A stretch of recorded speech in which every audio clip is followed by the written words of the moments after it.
Hey guys, what's up? My name is Debbie. Welcome to my channel. We are going to watch a new trial today. Yay! It is the Amber Alert murder trial.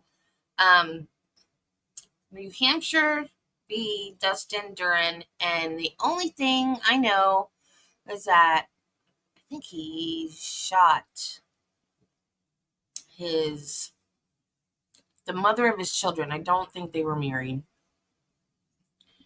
Two little girls, I think. He said that his girlfriend was trying to kidnap the girls and he had to shoot her to keep her from doing that. And then he left with the girls, I guess technically kidnapped the girls that he was trying to stop his girlfriend from doing. And then there was an Amber Alert put out on the girls, and that's how he was found. Someone saw the girls and called it in. And that's all I know. I don't understand. I don't know if he had custody of the girls and she didn't or what. I don't know. Judy has more information than I do, of course, as always. Dustin Duren, 38, is charged with second-degree murder, reckless conduct with a deadly weapon, and child endangerment in the death of Caitlyn Naffziger. Police issued an Amber Alert on March 1st for the couple's children after Naffziger was found deceased. The two girls were found unharmed with Duren after his car was spotted 170 miles away. Yeah, I don't know who had custody or anything. Good morning, Judy, Jill, Marty, Wiggles, Carla. Hey, thank you, Carla. Okay.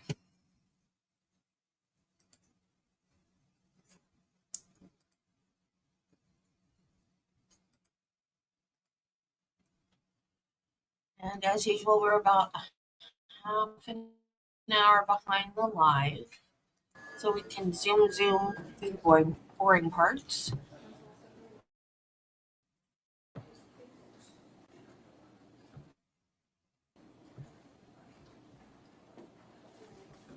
Is that him?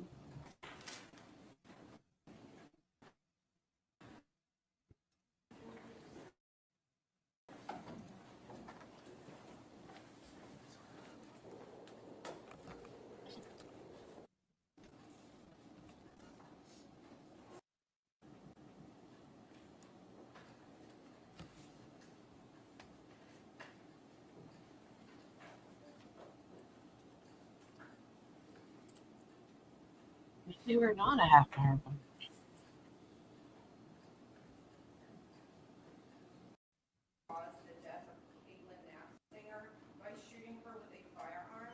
Oh, can we have sound? Better sound? Heard the evidence and closing arguments, I will give you further instructions, and then you will retire to the jury deliberation room to decide your verdict. You will receive a written copy of these instructions when you are ready to deliberate.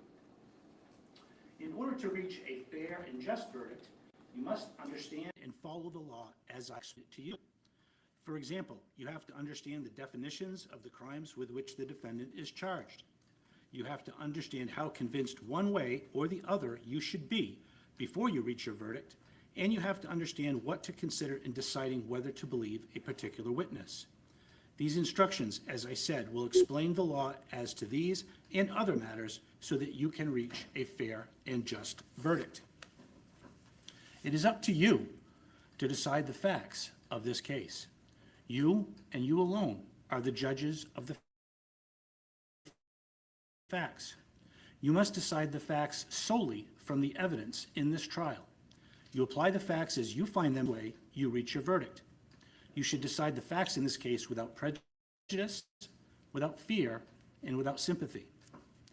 You are to decide the facts based only on the evidence, and the evidence in this case consists of the testimony under oath of the witnesses and any exhibits which are admitted into evidence. Those exhibits will go with you into the jury deliberation room. There are certain other matters that you may not consider as evidence. The fact that the defendant has been arrested and charged with a crime is not evidence of his guilt. In this case, the defendant was charged by means of a document called an indictment. An indictment is simply a way of giving the defendant notice of the accusations against him. This type of document is a formal way of accusing him of a crime in order to bring him to trial. In your deliberations, you must not consider the fact of the defendant's arrest, the indictment, or the possible punishment the defendant may receive if you return a guilty verdict should not influence your decision. The duty of imposing sentence is solely only reasonable doubt. Simply because a witness has taken an oath to tell the truth does not mean that you have to accept the testimony as true. We are caught up to live now. Your common sense and judgment. Consider factors lives. Okay, Carla. For example, you may consider the following: the witness's appearance, attitude, and behavior on the witness stand and the way the witness testified, the witness's age, intelligence, and experience, the witness's opportunity and ability to see or hear the things about which the witness testified, the accuracy of the witness's memory, any motive of the witness not to tell the truth, any interest that a witness had in the outcome of the case, any bias of the witness or friendship or animosity the witness may have for or against any of the other people in the case, the consistency or inconsistency of the witness's testimony, whether or not what the witness said appears reasonable or unreasonable, whether what the witness said is consistent or inconsistent with the testimony of other witnesses or with statements the witness made at another time. In deciding which witnesses to believe and how much of their testimony to believe, you should consider both the direct and cross-examination of the witnesses. If you believe that part of a witness's testimony is false, you may choose to distrust other parts also, but you are not required to do so.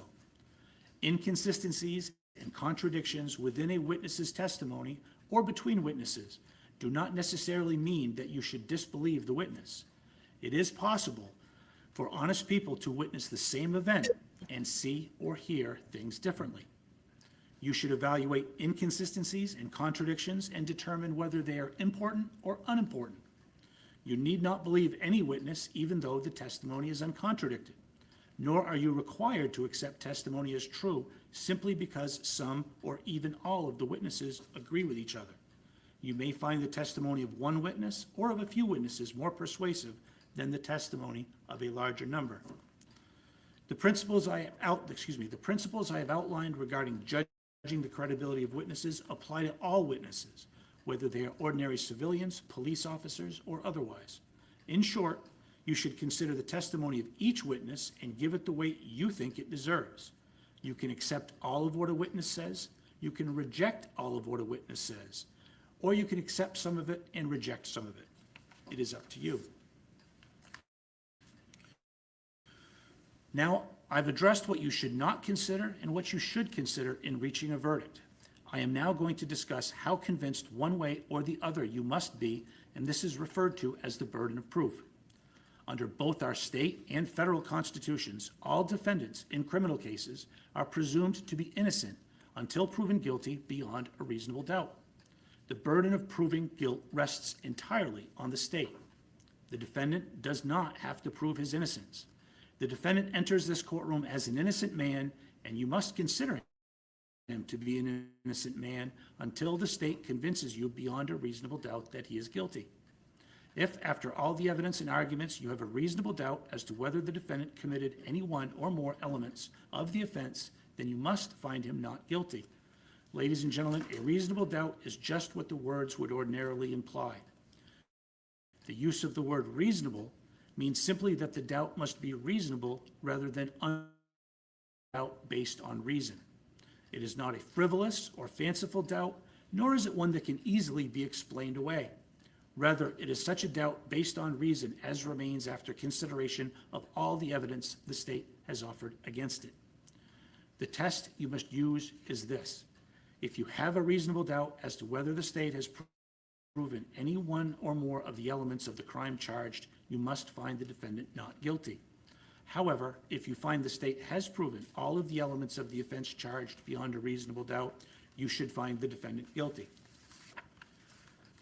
During the course of the trial, you can get to know your fellow jurors, but you are not allowed to talk about the case or the evidence until you begin deliberating.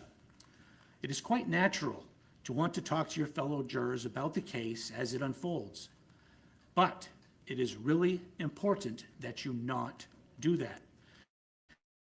If you have those conversations during the trial, it tends to cause you to form opinions about what you think the outcome ought to be before you have heard all of the evidence. Cases are presented in a certain order. The state has the burden of proof, so it will present evidence first. Because the defendant is presumed innocent, he has no obligation to present any evidence, but he has a right to do so if he wants to. So you may not hear evidence from the defense until later in the case. If the defendant chooses to exercise his absolute constitutional right not to testify or present any evidence, you cannot hold that against him or draw any negative inferences based on this. Even if the defendant chooses not to present evidence, the importance of certain pieces of evidence may not become apparent until the lawyers make their closing arguments. You will have plenty of time to discuss the evidence and testimony with your fellow jurors prior to deliberate. After all of the evidence has been submitted and both sides have presented their closing arguments, I will give you further instructions about the law that applies to Yeah, this and case, sometimes they including start up definitions of the crimes automatically charged when you open and other YouTube. issues that might arise during And the I course of have the trial. premium, and I still see them. If at any point, if any of you cannot see or hear any witness or any of the attorneys while they have the floor, please raise your hand and we will address it. Thank you. The other thing I would like to say at this time is we typically will Nothing take happened, a Nancy. mid-morning break, we'll take a lunch break, and we'll take a mid-afternoon break. I try to time those breaks based upon the overall flow of the trial and based upon the presentation of witness testimony. I try to do my best to Nancy has a thing make sure that for we don't go too judges. long, so we'll do that as we go through the evidence. Okay? All right, ready to proceed?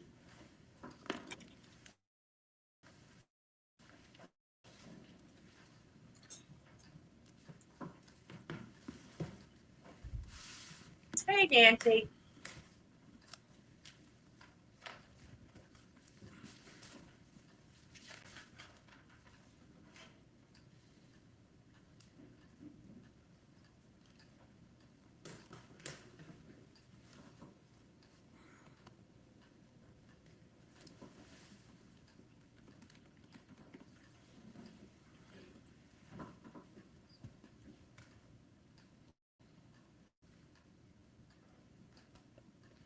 This is Caitlyn Naffziger. You can see her here with her daughter, Ellen. In this photo, you can see her as she was in life, holding one of her children close. She's dead now. She's dead because the defendant, Dustin Duren, the father of her children, murdered her.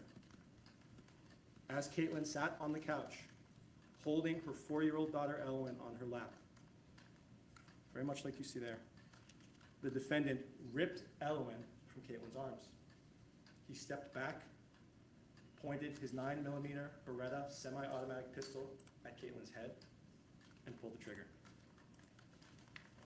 The defendant was still holding Ellen in his arms when he murdered her mother. The sound of the gunshot hurt Ellen's ears. After the defendant killed Caitlyn, he took Ellen and her 1-year-old sister, Valen. He packed their things, put them in his car, and began driving. He got all the way to My Colorado, aunt. where he called his parents, and he confessed. He told them that he had killed Caitlyn. He said he was going dark, and he shut off his phone, making it impossible for the authorities to track his location. The defendant's father called the Berlin police.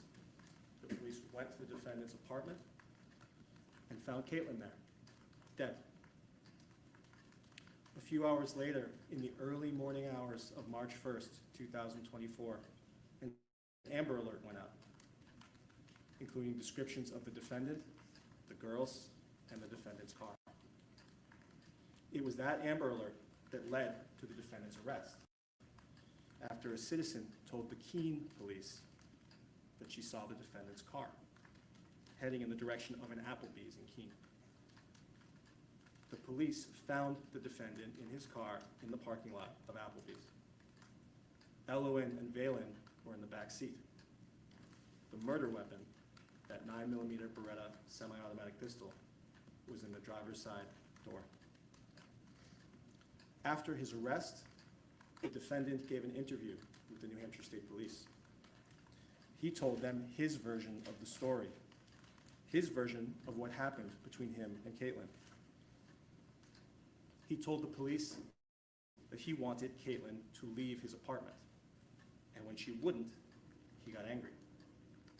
He tried to take Elowen from Caitlyn, but she refused, and he got angry. So he went to his desk, grabbed his gun, and used it to kill the mother of his children.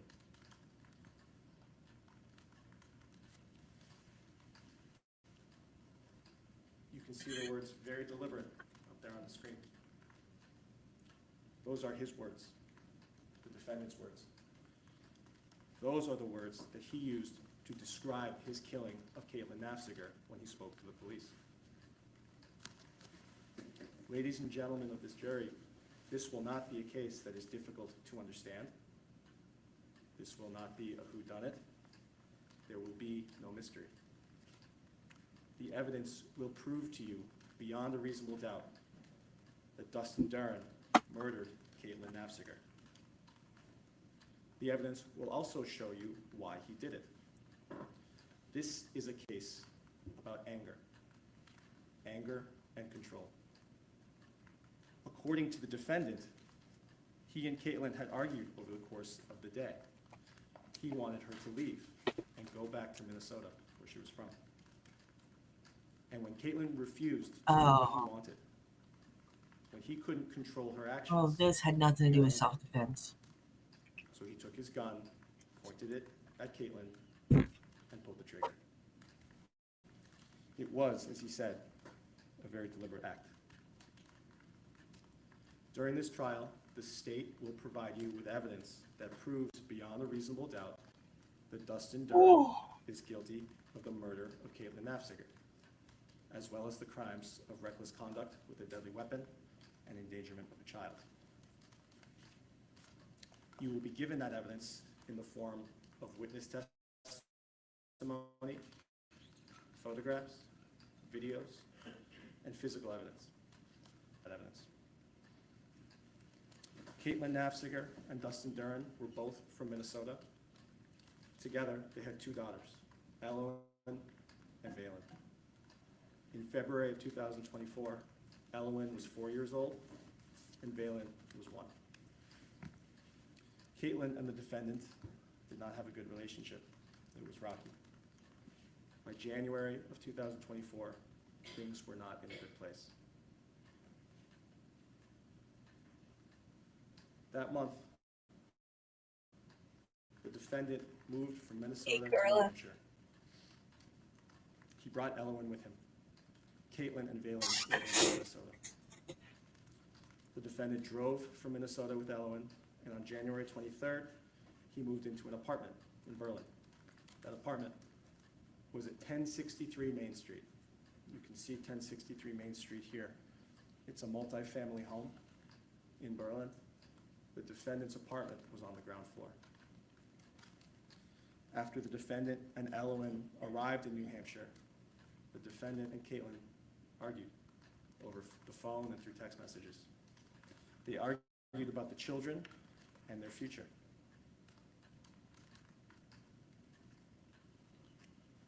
On February 27th, Caitlyn and Valen flew to Boston. They took a bus from the airport to New Hampshire, where they met family, and they spent the night with that family on the seacoast. The next day was the 28th. That day, Caitlyn and Valen got a ride and were dropped off at a restaurant in Ossipee. There, they met the defendant and Elwin. After having lunch, the defendant drove them all in his car back to Berlin. They spent the night at 1063 Main Street, that apartment that you saw. The defendant believed that after this visit, Caitlyn was going to return home to Minnesota without either of the girls. That was what he wanted. The next day, February 29th, according to the defendant, he asked Caitlyn repeatedly when her aunt was going to come pick her up. He asked her every 15 minutes because he wanted her to leave. He didn't want her there. Caitlyn ignored him.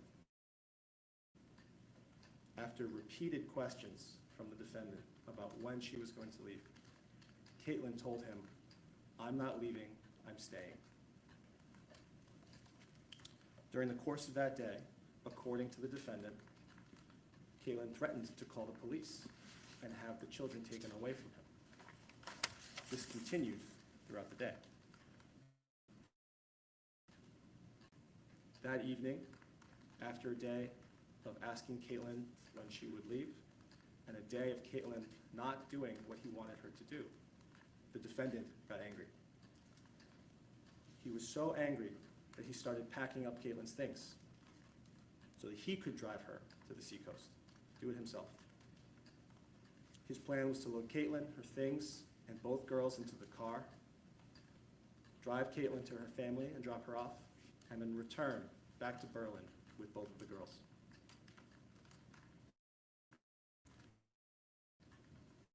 The defendant put the younger daughter, Valen, in her car seat.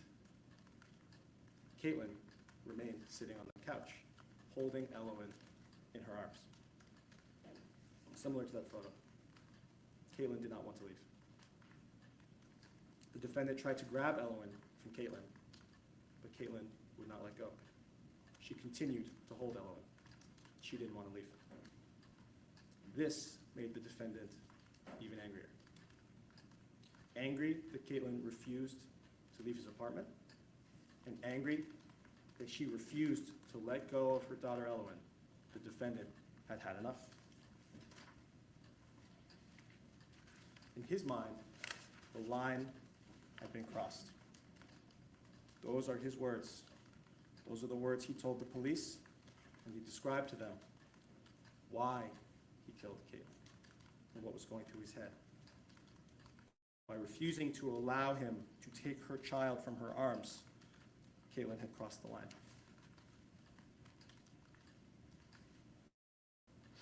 This is the diagram of the defendant's apartment at 1063 Main Street. If you look at the living room, you can see that there is a couch, a coffee table in front of it, and then a desk on the other side of the room. Those black bars that you see represent doorways in the apartment. And you can see the back door is down a hallway on the left side. Caitlyn was sitting on the couch in front of the coffee table with Elwin on her lap. According to the defendant, after he tried and failed to take Elwin from Caitlyn as she sat on the couch, he crossed the room and went to his desk. From his desk, he grabbed this, his Beretta 9mm semi-automatic pistol. That gun had a loaded magazine in it, but no bullet in the chamber. According to the defendant, after he grabbed the gun, he racked it on the slide back, putting a bullet in the chamber. The gun was now ready to fire. The defendant walked back across the room from his desk, around the coffee table, and stood in front of Caitlyn to her left. He grabbed Elwin and ripped her from her mother's arms with his left arm. He was holding that pistol in his right. After grabbing Elwin, holding her in his left arm, he stepped back and pointed his gun at Caitlyn's head. At this point, Caitlyn was sitting on the couch alone. She was unarmed. The defendant stood between Caitlyn and the exit. Elwin in one arm, gun in the other. At that time, Caitlyn did not have a car, she did not have a bus ticket, and her family was hours away. As Caitlyn sat on that couch, holding Elwin in his arm, after stepping back, the defendant pulled the trigger. He did not miss. He fired one bullet. That bullet entered Caitlyn's skull from the left side of her head. It traveled through her brain and exited the right side. The gunshot was loud. According to the defendant, Elwin immediately started grabbing her ear and complaining of the noise. The defendant went to the garage and put her in the car.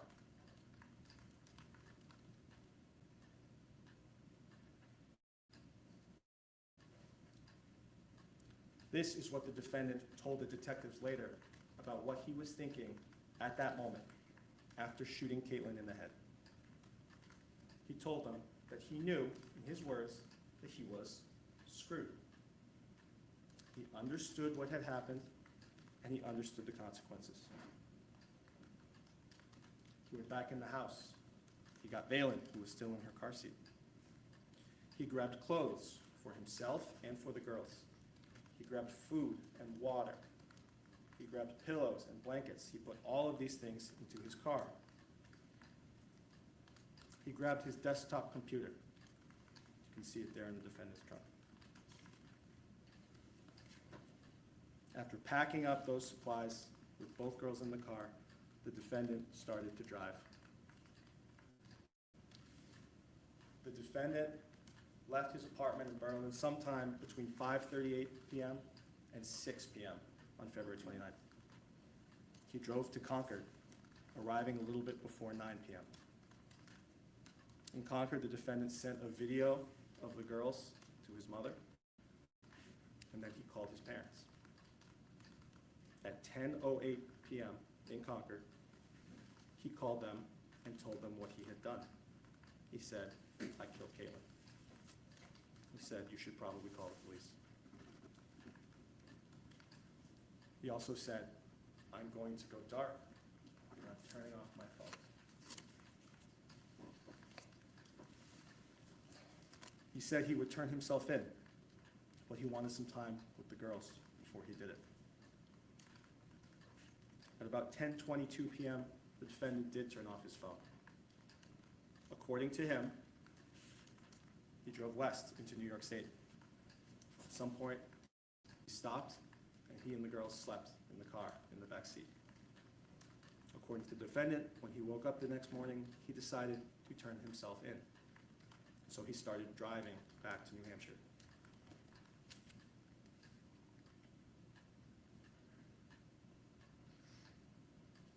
As the defendant drove through Keene the morning of March 1st, he decided to have breakfast somewhere with his girls.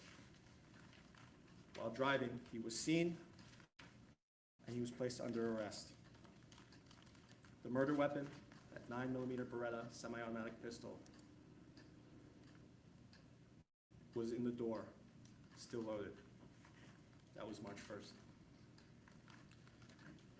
The evidence in this case will prove to you, beyond a reasonable doubt, that the defendant is guilty of knowing second-degree murder and the alternative charge of reckless second-degree murder for killing Caitlyn Naffziger.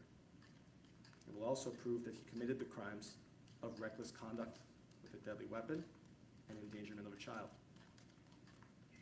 The evidence will prove to you that the defendant was not provoked when he pulled that trigger, and that the killing of Caitlyn Naffziger was not justified.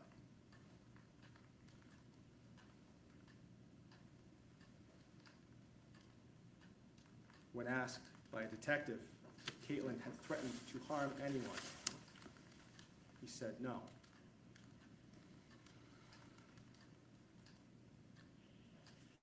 When asked by a detective if he knew he was endangering Elwin by firing a gun so close to her?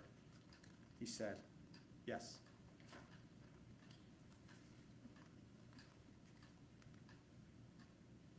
The evidence will prove to you that the defendant caused Caitlyn's death merely because he was angry and nothing more. You will hear testimony during this trial from state troopers and police officers who will describe how they investigated this case and how they gathered important pieces of evidence. You will hear from the medical examiner who conducted an autopsy of Caitlyn's body. An intelligence analyst with the New Hampshire State Police will describe for you how she used cell phone location data to map the defendant's movements before he turned his phone off. You will hear testimony from an expert firearms examiner who will tell you that the gun that fired the bullet that killed Caitlyn was the defendant's. And you will hear what the defendant told the police when they interviewed him and when he confessed. His version of the story. After his arrest, the defendant spoke with the state police at length. That interview was audio and video recorded. You will be able to see it for yourselves. You will be able to see the defendant's body language, his demeanor, and his tone of voice. You will see that the defendant was calm and in control when he described killing Caitlyn Naffziger. I've already shown you a few of the things that he said during that interview. You will see those and more presented during this trial. Those statements are just some of the evidence that will prove the defendant is guilty. Caitlyn is dead. She is dead because the defendant became angry when she refused to leave his apartment. And she is dead because she would not stop holding her 4-year-old daughter. And that made the defendant mad. So he grabbed his gun, took Caitlyn's daughter away from her, and shot her in the head. After you have heard all the evidence in this case, it will be up to you, the jury, to deliberate and deliver a verdict. When that time comes, when you have had all of the evidence placed in front of you, you will know, beyond a reasonable doubt, that the defendant is guilty. You will know that the defendant murdered Caitlyn Naffziger. Just like the defendant knew from the moment that he fired his gun, you will know that he's guilty.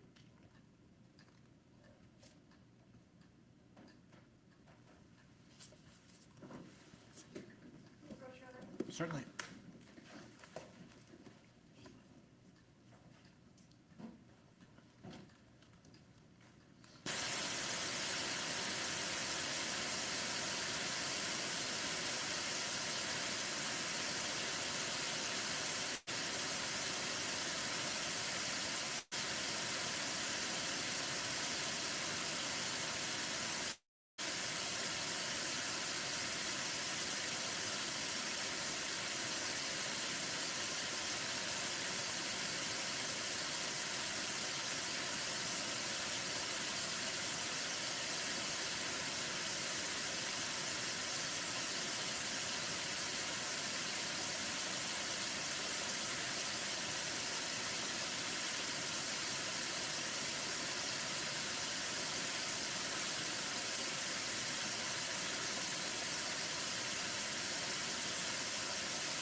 This case is about broken promises, secret plans, and a father's unyielding love.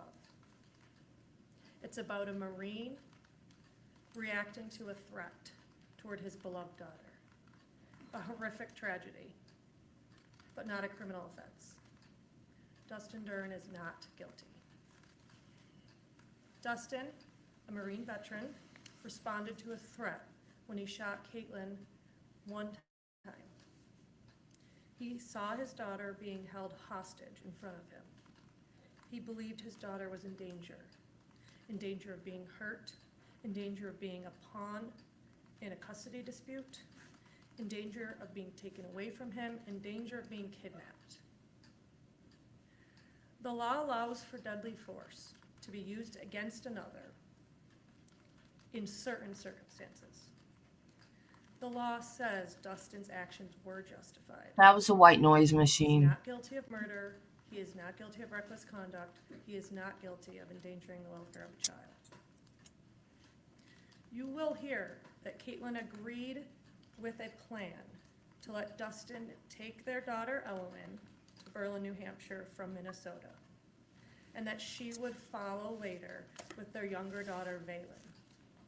You will hear that she later changed her mind, but did not tell Dustin. Instead, she flew to Boston with their 1-year-old Valen, and then planned with her aunt to take Ellen and Valen from their father in the middle of the night while he was sleeping. To carry out this secret plan, Caitlyn and Valen went to Berlin, stayed the night at Dustin's, and then ignored Dustin's requests for her to leave. Dustin decided he would need to bring Caitlyn back to the seacoast where her aunt lived. And when he tried to get the kids ready to leave, Caitlyn told Dustin no, she was not leaving.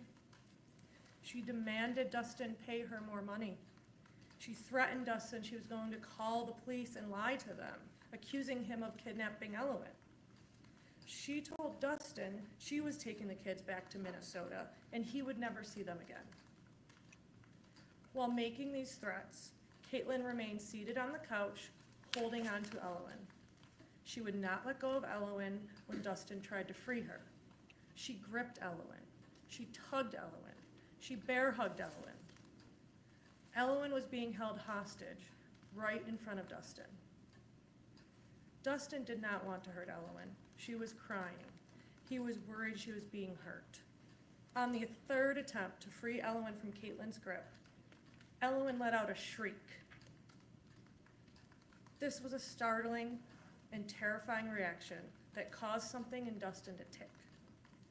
In his fear for Ellen and his need to protect her, he walked a couple feet over to his desk, got his gun, chambered around, pulled Ellen to safety, and fired one round into Caitlyn's head. Dustin Duren defended his daughter. He is not guilty. You will hear that evidence through the state's case. But wait a minute. Case. But now I want to talk to you about Dustin. Well, wait a minute. Dustin is a father, and he is a Marine. If he could have pulled the kid to safety, then she wasn't in danger anymore. So why did he need to shoot her? He could have just grabbed the kids and left. No need to shoot her. Right? These two things shape his identity and his decision-making. Dustin enlisted with the Marines when he was 18 years old. He received extensive training in firearms. He was drilled with firearms, expected to be able to assemble, load, aim, and shoot a firearm quickly, automatically, without conscious thought. Use of a firearm became automatic and instinctual to him, something that he could do quickly, accurately, and without forethought. He was trained to use a firearm. He had the forethought to go get it out of the desk. You will hear that Dustin was the most proficient shooter in boot camp and the squadron high shooter during annual marksmanship training. He became a certified marksmanship coach and taught hundreds of Marines how to perfect their shooting. You will also hear that Dustin had been diagnosed with service-connected PTSD and has suffered bouts of depression in the past. Don't even go Before there. meeting Caitlyn in 2019, Dustin felt like his life was meaningless. He had no real purpose, no real reason to live. But shortly after beginning a relationship with Caitlyn, she became pregnant with their first child. Dustin's mental health began to improve. He was beginning to believe he had a purpose, having a family. He and Caitlyn lived together at his parents' home. Soon after Elwyn was born, they moved to Las Vegas and lived there together. Dustin was Elwyn's primary caretaker. He and Elwyn were bonded. At her very first Christmas, Caitlyn flew home to Minnesota, leaving Dustin and their 1-year-old Elwyn behind. You will hear that Dustin's memory of that Christmas burns bright to this day. Dustin was feeling awful about the meager Christmas he could only provide for his daughter, but her pure joy that day shifted his whole mindset. He saw her big smile and her joy, and it was a pivotal moment in his life. He thought, this is my purpose, this is my life, Elwyn. From that moment, it was like a whole world had changed. Dustin's view on everything had changed. His entire life turned to Elwyn. The two were bonded. Eventually, Caitlyn became pregnant with their second child, Valen. She was born in Las Vegas in January of 2023. By July of 2023, Dustin and Caitlyn separated, and all 4 returned to Minnesota. Dustin moved back in with his parents. Caitlyn moved in with a friend. After a few months of this arrangement, Dustin and Caitlyn came to a compromise in which they would both move to New Hampshire but live separately. They decided that Dustin would travel by car to New Hampshire first, taking Elwyn with him, and then Caitlyn would fly out later with 1-year-old Valen and leave her with Dustin. Caitlyn would then return to Minnesota for a few months to work and save. I hate the PTSD thing. I hate it. I know it's real, but just because you have it does not mean that it covers every situation. Like yesterday, we went to Walmart. You guys know how much I love Spike, right? He bit my hand and put me in the hospital for 9 days. I had 2 hand surgeries. So fighting dogs, PTSD. So we were in Walmart yesterday, and right as we got in, I'm on a scooter. Right as we get in the door and going, I hear dogs barking and fighting behind me. I just took off. Bye, Carla. I took off. Like, I'm leaving Travis in the dust on my scooter, man. I'm just, and he's like, where are you going? I'm not even saying anything. I'm just gone. And he finally catches up with me. He goes, where are you going? I said, the dog scared me. The dog scared me. He's like, it just saw another dog. I'm like, I know, the dog scared me. But you can't use PTSD in every situation. You're only...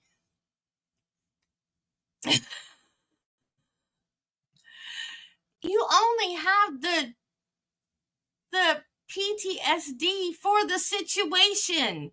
It doesn't blanket everything.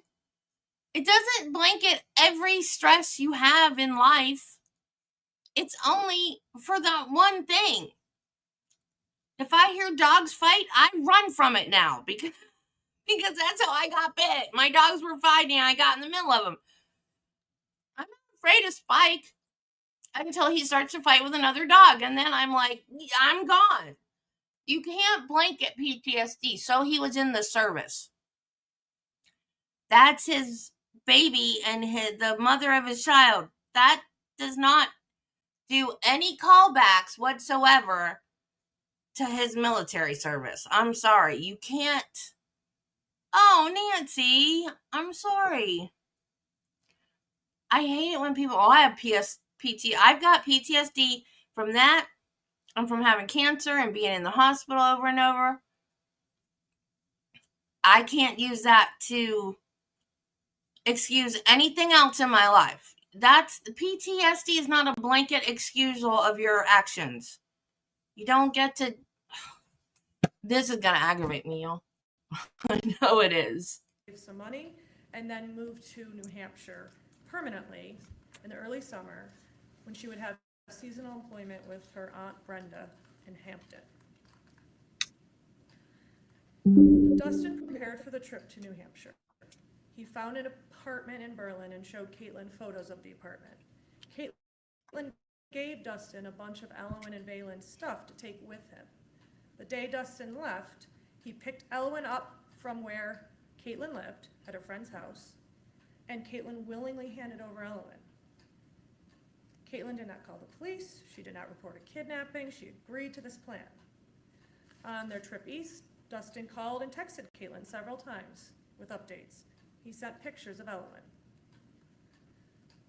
After Dustin got to New Hampshire, he and Caitlyn had several arguments over the phone about money. Caitlyn wanted to claim both girls on their taxes and wanted Dustin to send her money. Caitlyn threatened to call the police and falsely claim that Dustin had kidnapped Elwyn and had taken her to New Hampshire without Caitlyn's permission.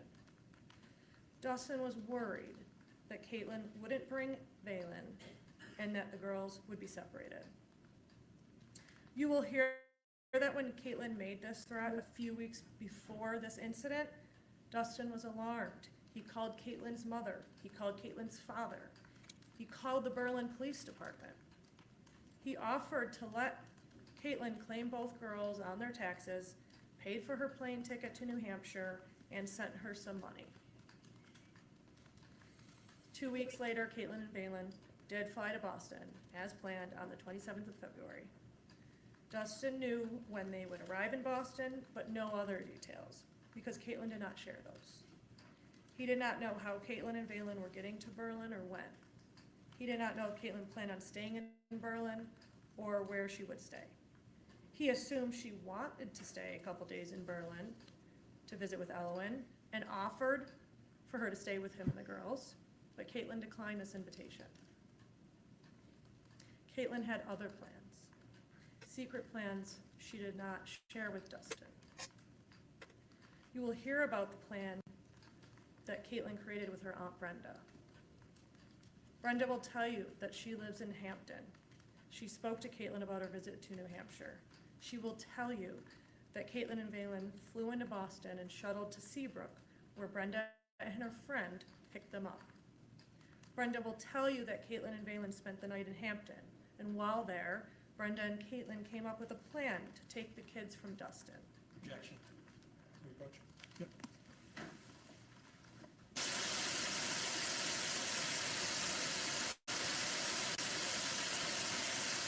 All this white noise is gonna drive me nuts. Can we not do the white noise? Can you just like turn off the mic or something?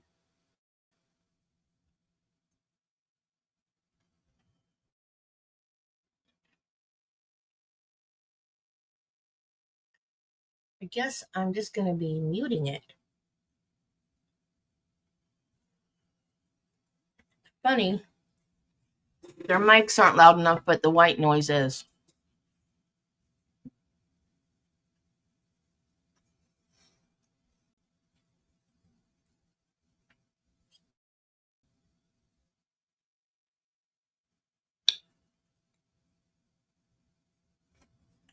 Oh, duh. I paused it to talk. I could fast forward through this.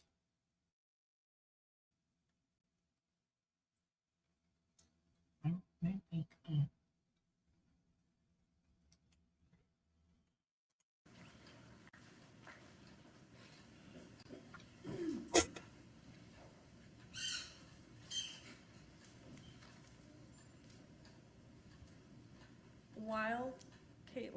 was visiting with her Aunt Brenda the night before she met Dustin. Brenda and Caitlyn came up with a plan to take the kids from Dustin. Brenda will tell you that she agreed to bring Caitlyn and Valen to meet up with Dustin and Elowen, drop them off, and wait a day or two for Caitlyn to call her for a ride back with both of the girls. Caitlyn would sneak the two kids out while Dustin was sleeping, and Brenda would pick them up and take Caitlyn and her kids to the airport to fly back to Minnesota. Caitlyn already had a return ticket to Minnesota, and Brenda was going to buy a ticket for Elowen. And Valen was young enough that she could sit on her mom's lap. You will hear that when Caitlyn texted Dustin that Brenda was driving her up, Dustin suggested they meet up at a spot halfway between Hampton and Berlin. And he found a restaurant in Ospey. Dustin believed that Caitlyn and Brenda would have a meal with him and the girls, and then Caitlyn and Brenda would return to Hampton, while Dustin and the girls would head north to Berlin. The next day, Dustin and Elowen drove to Ospey and got to the restaurant first, where they waited inside the restaurant, waiting for Caitlyn and Valen. When Caitlyn arrived, she called Dustin, asking him to come outside and help with Valen's things. Dustin and Elowen went outside to meet Caitlyn and Valen. Brenda was already gone. They put Valen's stuff in the car, and the four of them, Elowen, Valen, Dustin, and Caitlyn, went into the restaurant to eat. Dustin and Caitlyn did not have any real conversation. Dustin visited with Valen, Caitlyn with Elowen. Caitlyn started asking Elowen if she could come see Elowen's new house. Dustin was confused, since Caitlyn had said she did not want to stay with them. Caitlyn did not speak directly with Dustin, instead saying things to Elowen for Dustin to overhear. Dustin agreed that Caitlyn could spend a night, and so after dinner, all four of them got into Dustin's car, drove back to Berlin. Caitlyn sat in the back seat with the girls. That night, Dustin slept in his bed with Valen, and Caitlyn and Elowen slept on an air mattress between the bedroom and the living room. The next day, they all went to the Berlin Library for children's story time and arts and crafts. They came home and had lunch. Caitlyn spent the afternoon playing with the girls and Dustin. Dustin tried to ask Caitlyn what her plan was when she was leaving, but Caitlyn would not answer him. Dustin continued to ask, and Caitlyn continued to ignore her all afternoon. Caitlyn played with Elowen and Valen in Elowen's bedroom, and every so often, Dustin would go to the doorway of the room and ask Caitlyn when and how she was leaving. Caitlyn did not respond. At one point, she picked up her phone and started using it. Dustin didn't know if Caitlyn was messaging someone. Her silence was telling. Dustin was suspicious. Caitlyn's behavior concerned him. Something was off. Eventually, once it started to get dark, Dustin told Caitlyn that since she wasn't responding, he was going to drive her all the way back to Hampton, and he told Caitlyn it was time to leave. Dustin was stressed because it was a long drive, and by the time he dropped Caitlyn off in Hampton and then drove all the way back to Berlin with the girls would have been up all night. Caitlyn sat down on the couch. Dustin put Valen in a car seat and sat on the hallway floor. He went back into the living room and saw Caitlyn go over and pick up Elowen, return to the couch, and set Elowen on her lap. Elowen straddled Caitlyn's knee. Dustin told Caitlyn, "Come on, we're leaving," and tried to take Elowen to get her ready to go. Caitlyn tugged Elowen tightly and pulled her back, wrapping her arms around Dustin's daughter in a bear hug. Dustin let go and asked Caitlyn to let go of Elowen, and Caitlyn said no.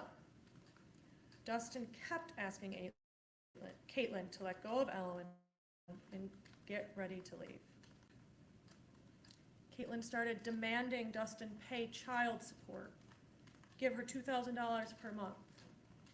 Caitlyn told Dustin she was going to take Elwyn and Valen back to Minnesota and Dustin would never see them again. Caitlyn again threatened Dustin that she would call the cops and tell them Dustin had taken Elwyn without permission. Caitlyn was still holding on to Elwyn, her arms wrapped tightly around Elwyn, restraining her. Couldn't he have called the cops too? If that was his house and not her house? He could have called the cops. But who had custody of the kids, though? That's the thing. Caitlyn told Dustin again that he would never see his kids. Dustin felt like Caitlyn was holding Elwyn hostage. He was seeing his daughter held hostage in front of his eyes. He kept begging Caitlyn to let go of Elwyn and to just get ready to leave. Caitlyn refused and kept saying she was taking the kids and he would never see them again. At this point, Valen was crying. Elwyn was upset and crying. The situation was overwhelming. Dustin tried again to free Elwyn, but Caitlyn yanked her away again. Dustin didn't want to force anything, so he just let Elwyn go. He tried again to persuade Caitlyn to let go of Elwyn, and she refused. She continued to threaten Dustin. Dustin didn't know who Caitlyn had been messaging on her phone, whether there was someone outside waiting. He was suspicious. He was concerned. He was fearful. Dustin could see his gun on the desk in the living room in close proximity to Caitlyn. Dustin knew that Caitlyn knew how to use the gun. He himself taught her how to handle and shoot a gun. He couldn't take his eyes off Caitlyn and Elwyn while Caitlyn was holding Elwyn hostage right next to a firearm. Dustin tried one more time to take Elwyn. He tried to hold one of Caitlyn's wrists while wrapping his arm behind Elwyn so that he could free Elwyn from Caitlyn's bear hug. Caitlyn did not let go and instead got more aggressive. She braced her foot against the living room table and pulled back hard. Elwyn screamed, a piercing cry like she was in pain. Immediately, everything felt extremely dire to Dustin, like Elwyn was in immediate danger. Hearing Elwyn scream was like a tick. The only thing he was thinking was that he had to save Elwyn. In an autonomous motion, like he had been trained by the military, he grabbed his gun. He had no thoughts in his head other than he needed to save Elwyn. He acted instinctually, automatically, and reflexively. In less than 3 seconds, he grabbed the gun, pulled Elwyn out of the way, and eliminated the threat, shooting Caitlyn in the head. Elwyn was safe in Dustin's arms. He is a Marine. He acts like a Marine. He did what a Marine is trained to do. Dustin saved Elwyn. Dustin took the girls and left the apartment in his Subaru. He needed to make sure the girls were okay and to get out of that apartment. He didn't want Elwyn to see anything. After driving south for about 2 hours, he stopped for gas in Concord. He called his mom and told her he shot Caitlyn. He asked for his dad to call the police. He also sent them a video of the girls in the car at that moment to show them the girls were safe. He said he was going to spend a few more hours with the girls before he turned himself in. And that's what he did. He spent a few more hours driving with, talking with the girls, making sure they were okay, making sure they knew he loved them before turning around and driving back to New Hampshire. He planned to get breakfast with the girls before he turned himself in, but the police located him before he was able to do so. And you will see Dustin's arrest on video. You will see how he complied with the police commands, how he warned the police there were kids in the car, how he warned them there was a gun in the driver's side door, and he then gave a lengthy interview to the police. The state will probably show you Dustin's interview and what he told them after his arrest. This is a case about broken promises, secret plans, and a father's unyielding love. It's about a Marine reacting to a threat toward his beloved daughter, a horrific tragedy, but not a criminal offense. Dustin is not guilty.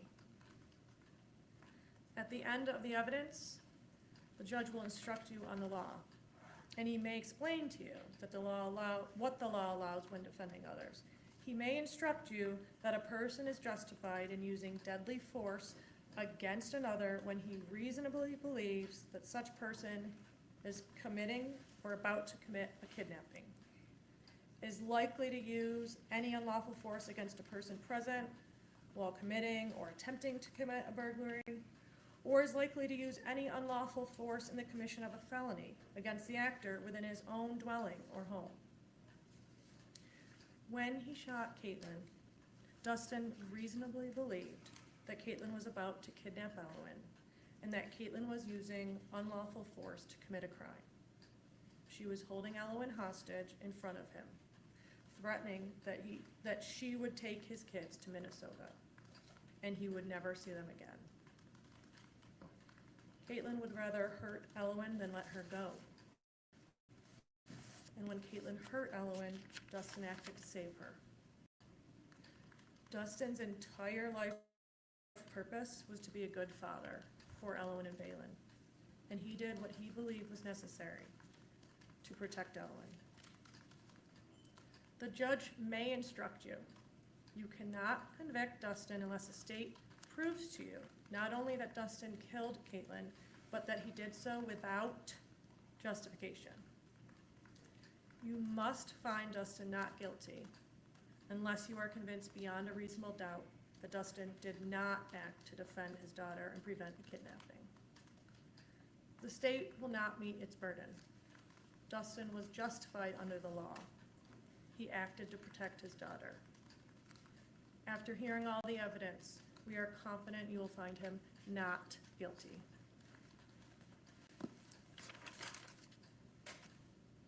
Hey, Nichelle.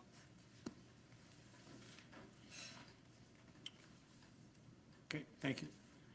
All right, members of the jury, as I said, we typically take a mid-morning break and a lunch break and a mid-afternoon break before we start with the first witness. I think it's appropriate right now to take a mid-morning break. I'm going to instruct you on several matters right now before we take our first break. First of all, as you heard me say before, you are not allowed to discuss any aspect of the case or any aspect of the evidence amongst yourselves until we get to the conclusion of the trial, until we finally get to deliberations. So it's extremely important that you not do that, and I instruct you not to do that. Further, I instruct you that if you do hear of anybody among your jurors, that if you overhear two jurors talking about the case, I instruct you to please tell one of the court security officers about that. That's something very important that you not do. Talk about it. So if one of you does hear two others talking about it, that needs to be informed to a bailiff as well. And as you can see, there is some members of the media here. As I said to you last time during jury selection, I'm advising you to pay no attention to any news reports whatsoever with respect to any aspect of the trial. And I also, because of modern social media, I'm further instructing you not to communicate with anyone about anything that's happening during the course of the trial. You'll hear me make these instructions to you many times over the course of the trial, but it's my duty just to do so. I have no doubt that you will follow my instructions. So again, please do not discuss the case, and we'll get started in about 10 or 15 minutes. It's 10:33, so we'll try to get started right at by 10:50.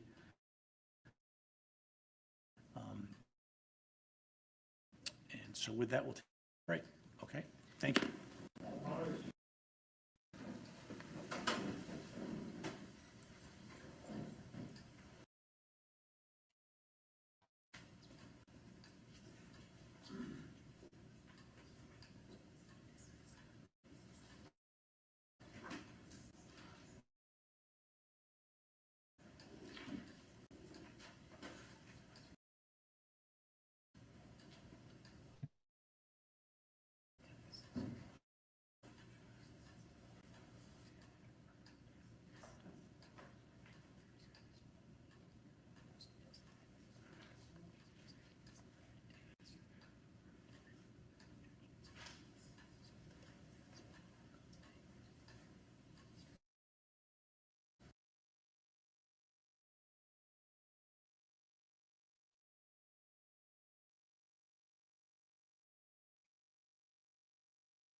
I broke it.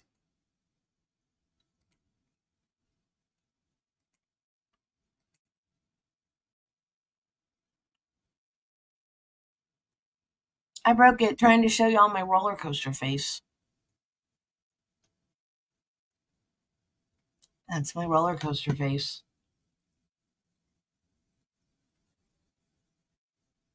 That's Travis's. Normal. Like he's just sitting in a chair watching TV or something. That was the launch. It goes 0 to 60 in like 2.3 seconds or something like that.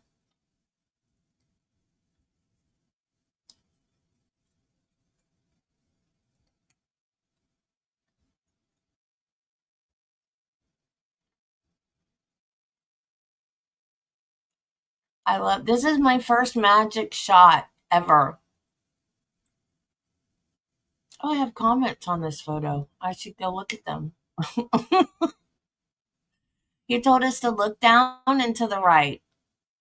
I had no idea it was going to be Grogu until I saw the picture. It's nice to finally see Travis. This is the first time you've seen him, Nichelle?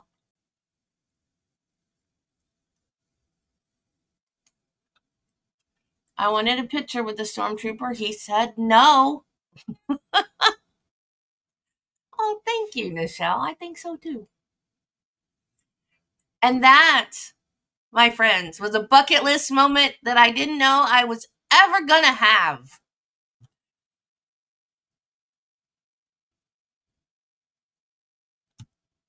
That is the table where Chewbacca and who was he playing chess with? 3PO? I've forgotten now. Been so long since I've seen the movie. I've seen it bazillion times.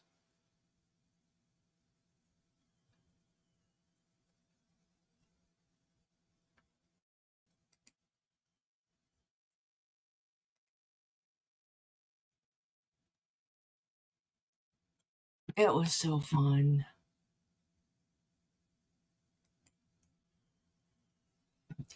It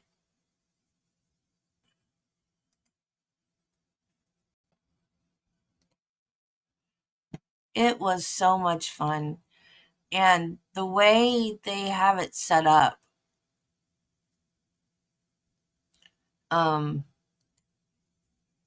you go through a tunnel.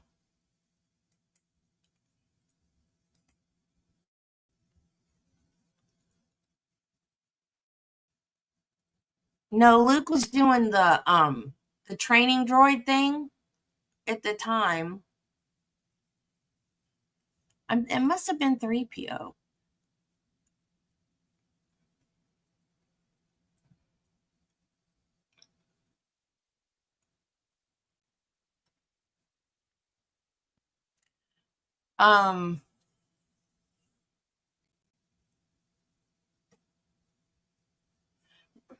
So you go through a tunnel and you go from like smooth regular walls with some tile on it, and you go through the tunnel and it gradually goes to like a rock.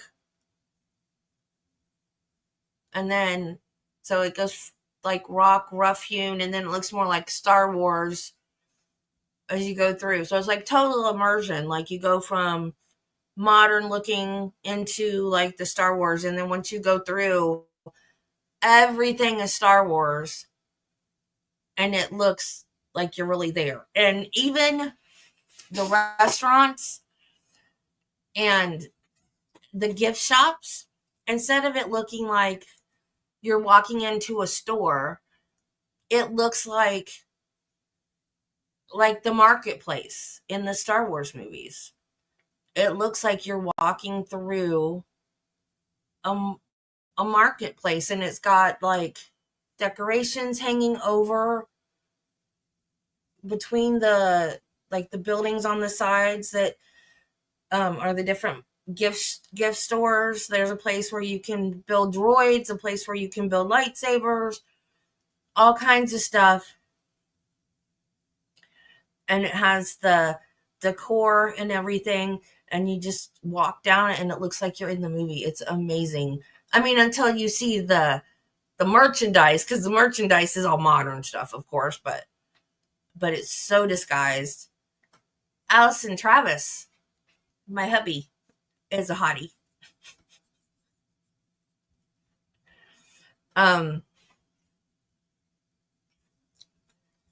It was just, I didn't want to leave. I wanted to stay in that section of the park the whole time. Would have been perfectly happy. I think it was one of the droids. But I feel like it was 3PO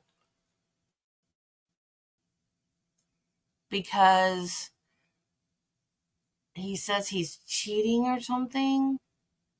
And then Han makes the remark that not to make him mad because he could pull your arms off or something. I need to rewatch. Like, after I was there, I was like, I really need to rewatch Star Wars now.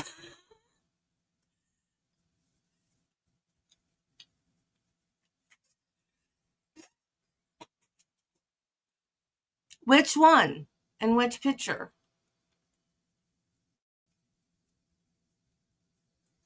Oh, we're at the table. Oh, no, that was inside the Millennium Falcon that I crashed twice. Oh, Travis and I crashed together twice. And it's so cool because the when on rides, I don't know how many of you do theme park stuff, but when you go in, there's always a pre-show before you actually go into the ride part, and it's usually a little screen with them telling you directions or whatever. Well, now it has some kind of AI software because there's supposed to be 4 people, and the first 2 are pilots, and the 2 in the back, one is the gunner and one is the engineer. So the directions were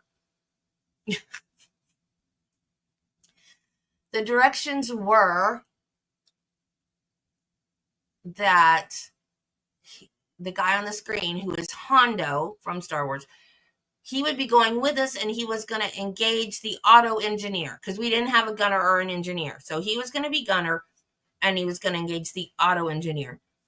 So we wrote it the first time, and we crashed it. And then when we came back to write it again, and the screen came up, and he looked at us and he went, "You again." And I busted out laughing. I was like, oh my God, he remembers us. He remembers us. So it must have, I don't know if it has facial recognition software or what, but we cracked up. We were like, oh my God. And we did worse the second time than we did the first. And the way it's set up too is like, it's so cool because when you come out, like you're in the cockpit of the ship, and as you come out, because you're still in the Falcon, you're just out pit, there's sparks everywhere. Sparks are still going. And then you hear people saying, we need a repair team to here and here and here. So it follows you as you leave the ship, all these people complaining about how bad you wrecked it. So funny.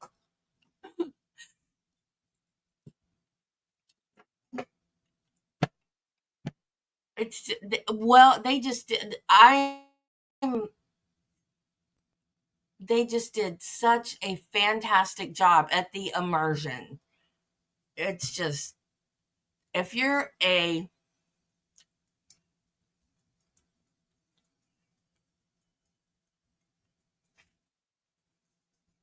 oh, okay, cool. It's been so long since as many times have I watched and you think I remember. I have to keep, I have to keep reminding myself I have chemo brain, and it's not my fault that I don't remember things. As many times as I've seen that, though, I should remember that.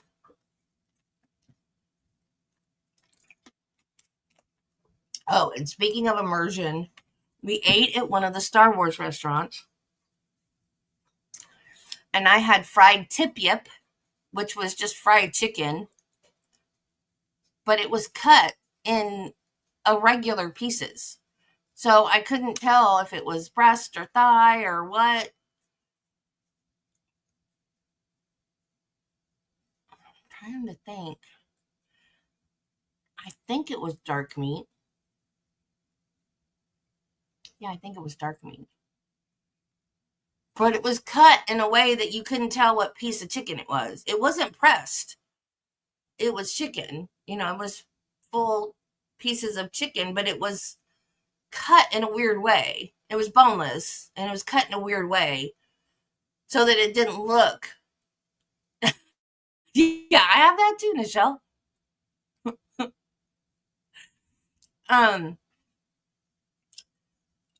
But it was cut in a way that it didn't look like a familiar piece of meat, which I thought was brilliant. I just loved the theming. It was so immersive. And then in front of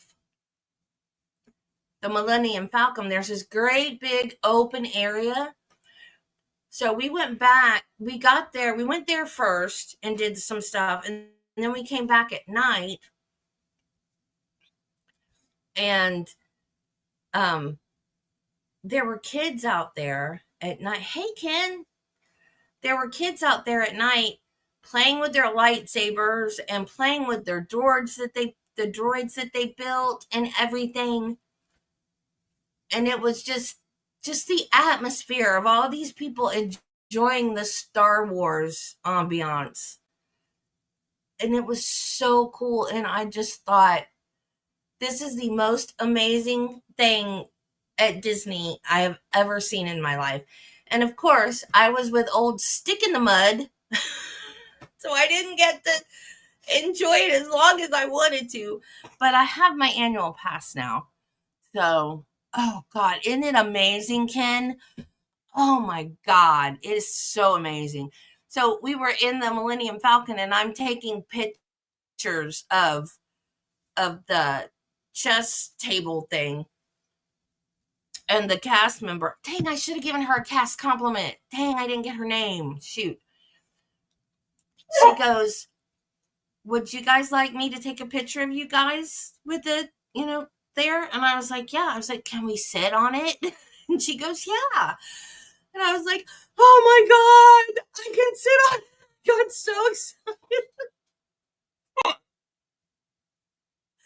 So I got a picture of us sitting at the table. Oh my God. I'm like, that's a bucket list thing I didn't even know was on my bucket list, because I didn't even know that would ever happen. I was like, oh my God. And then the ramp, did you go, like when you go onto the ship? Because I was in the scooter. So I'm like, Travis, does this feel like you're on a ramp going into like the ship? And he said, yeah, because it kind of felt different, but on the scooter, I couldn't really tell. So he like kind of bounced up and down so I could feel the give. And I was like, oh, wow, it does. It feels like you're going onto a ship.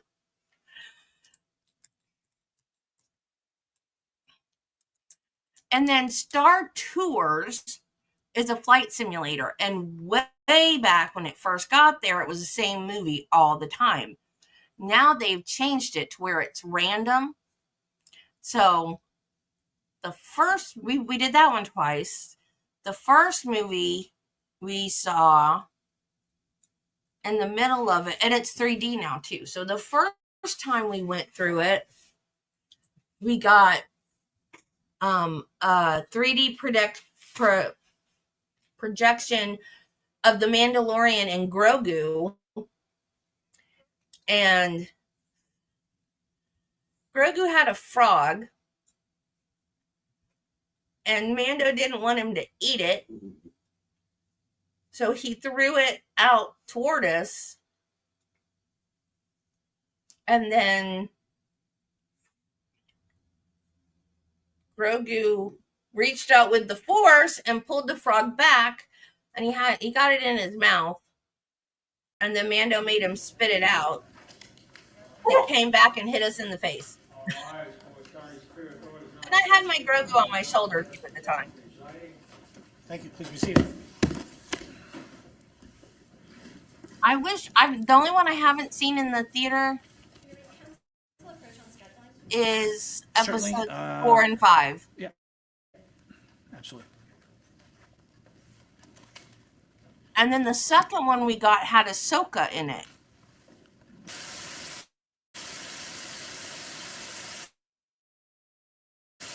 Nothing,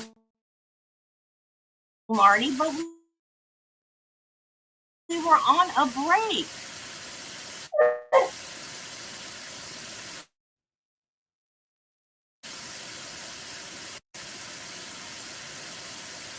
Oh, this is gonna kill me.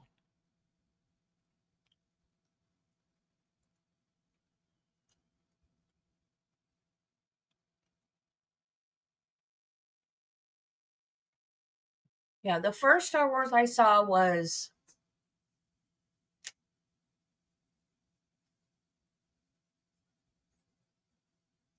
Return of the Jedi.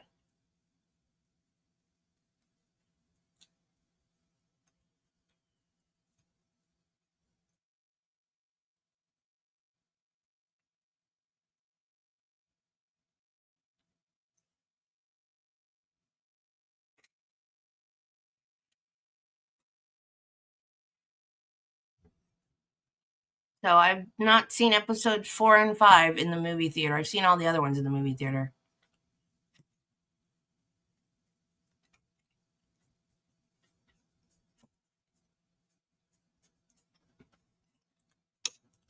Oh, I spelled his name wrong. I wonder if I spelled it wrong on my thumbnail.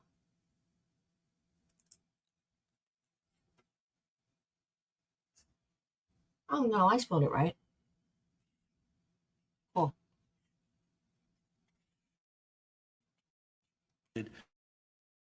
But just to confirm, there is a large television monitor that is aimed at roughly a 45-degree angle towards the jury box, which has been provided by the state. There's also a smaller monitor which is directed towards the gallery. There's also a monitor on defense counsel table and also a monitor at the judge's bench up here. So a total of 4 monitors that have been outlaid around the courtroom. I've indicated to defense counsel that if at any point that their monitor ceases to work, to let me know immediately, and we will adjust as necessary with respect to that matter. And I will try to keep my eye out open for it, but in case anything does change, in case the layout does change during the course of the trial, please let me know, just so that I can adequately reflect for purposes of the record the layout of the courtroom. Any comments in response to my comments, counsel? No, just have 1 second to iron out. Certainly. 4 monitors? One for each table, one for the judge, one for the witness. Where does the jury look? Oh, they have a big monitor. That's the big monitor over here is for the jury, I guess. Do they, each table, the judge and the witness, have little monitors? Where's the witness stand? That's not the witness stand, is it? I hate courtrooms with weird layouts.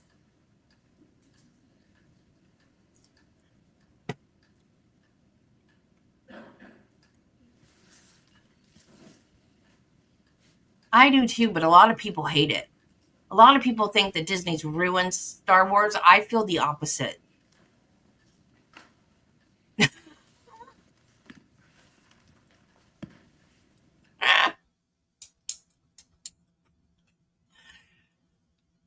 Oh, I love them. Oh. Okay. I heard 4. Okay. Okay, thank you. Yeah, I love them too. I love The Mandalorian. I need to watch Ahsoka. I haven't watched Ahsoka yet, or Andor. I love The Mandalorian and Boba Fett and Obi-Wan. Yeah, the shows are better than the movies. I will give it that. I cannot wait for the Mandalorian movie though. That's gonna like wrap up the Mandalorian TV series. Yeah, me too. But usually there's like a clerk of court or something sitting in a area. Whoa! Extreme close up. Was weird.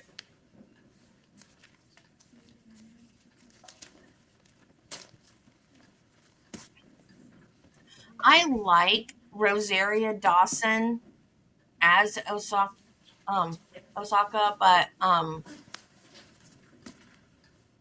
I wish they let Ashley Eckstein be her because she was the voice of her in the cartoon, and I hate that they got like a well-known actress to play her. I wish they'd let Ashley do it. Try 9. Or throw it on 9.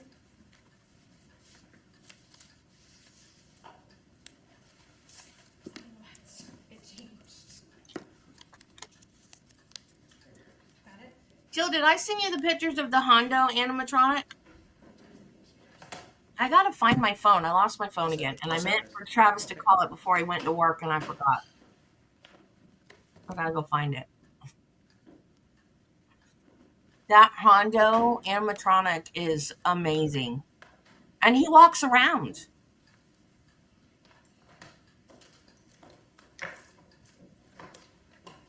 Yeah,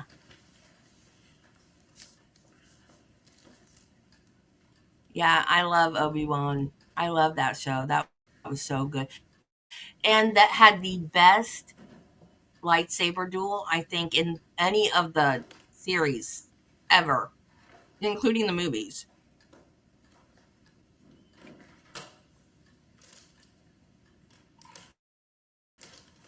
Okay, I'll send it to you, Jill, when I find my phone.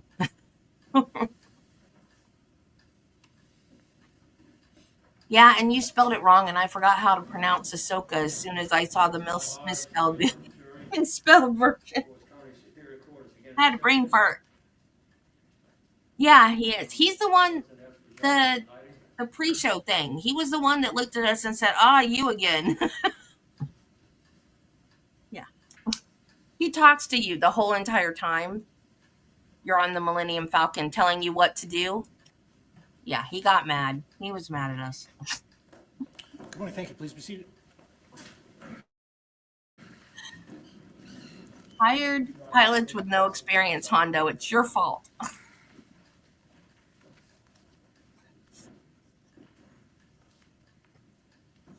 I do need a phone tether. I do.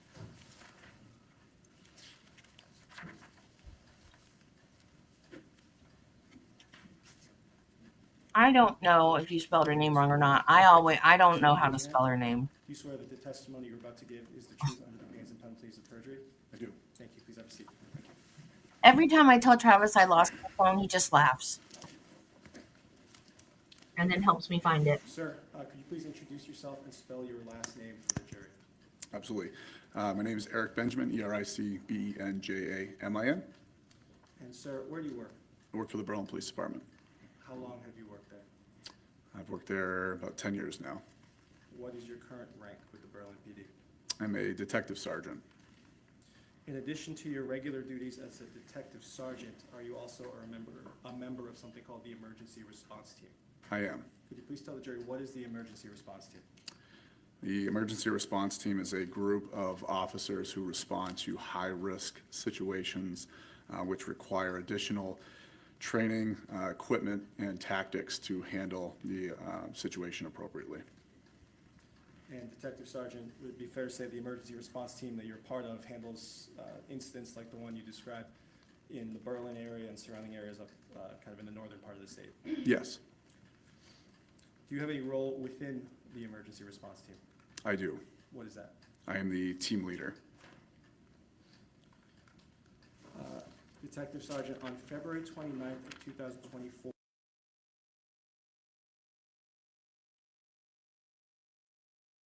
What happened?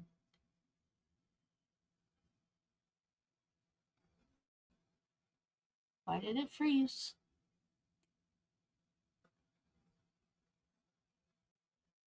I didn't do it.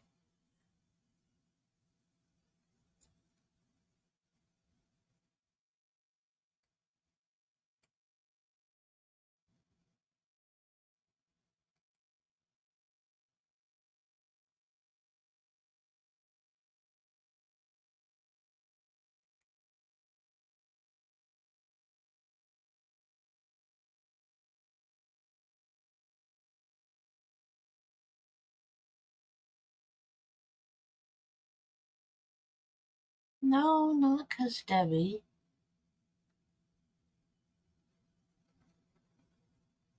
Because Court TV.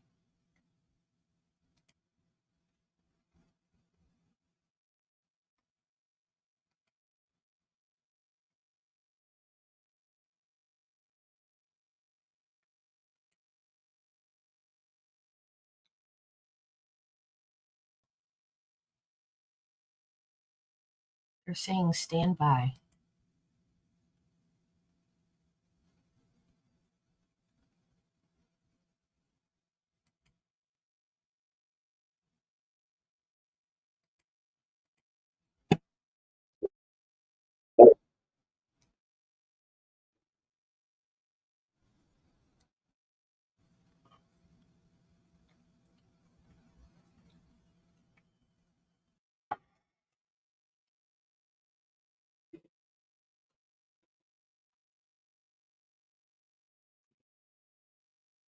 He said that they're working on it. Go see if law and crime is having problems.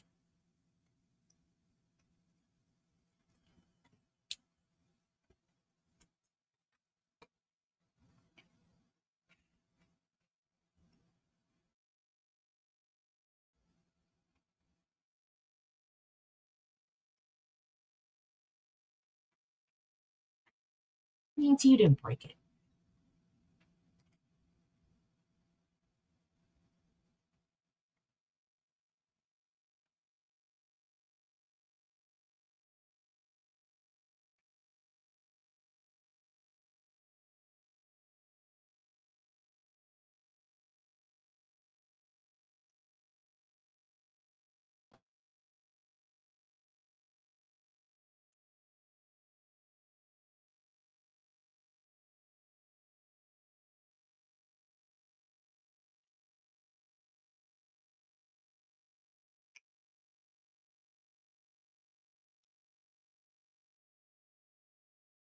Law and crime's not loading.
Thank you, Sergeant. Can we see the screen over there? Yes. You need to get up and move this. Okay. 4 of us and a medic. We got to the Berlin PD, it's an action team. Which require additional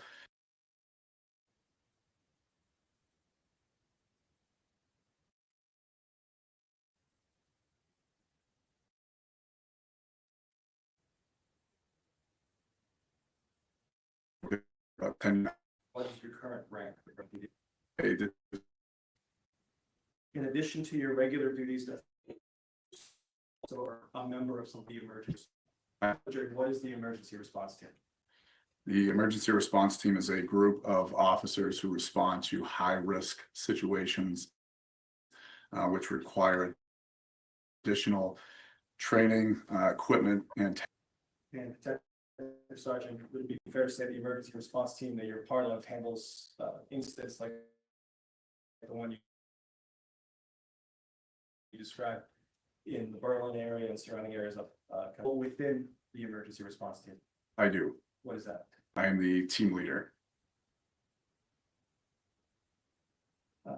Detective Sergeant, on February 29th, 2024, were you on duty as a police officer that day? I was not. Nevertheless, did you receive some information related to an activation of the emergency response team that day? I did.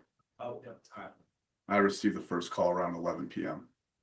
Is that standard that even if you're not on shift as a police officer that you can call for emergency response team issues? Yes, Who's that phone call from? that was from Sergeant Dennis Gale. And what information did you receive? The initial information I received was that there was a situation at a residence in Berlin in which the information known at that time was there was a male that had contacted his father stating that he had just killed his girlfriend. Did that information include anything about children?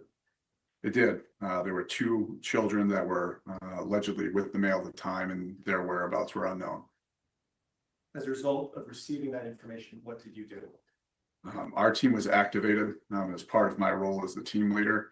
I spoke directly with our commander of the team, and we activated to the Berlin Police Department, where we set up an an immediate action team.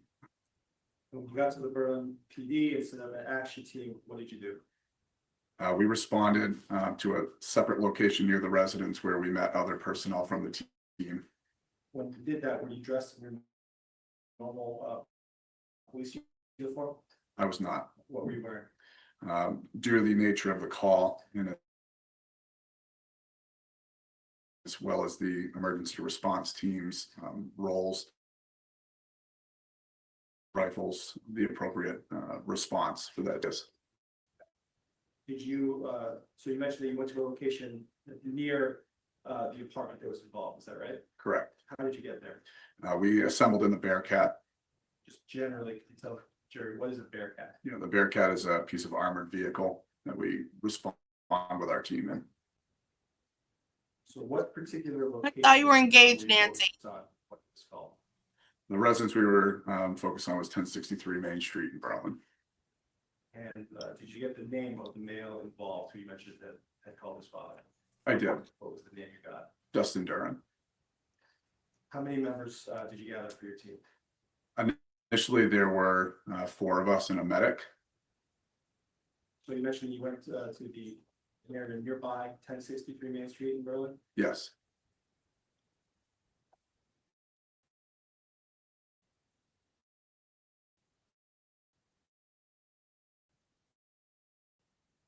Could you describe that area of Berlin where 1063? Multiple houses, a couple businesses near there, as well as a community park.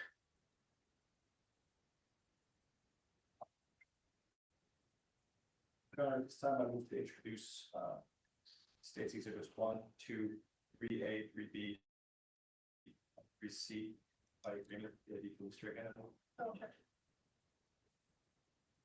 The ID may be stricter than each shall be considered full exhibits. Thank you, Sergeant. Can we see the screen over there? Yes. You need to get up and move this. Okay. So we're talking about 1063 Main Street. What do you see here? Oh, I'm not Yes, just.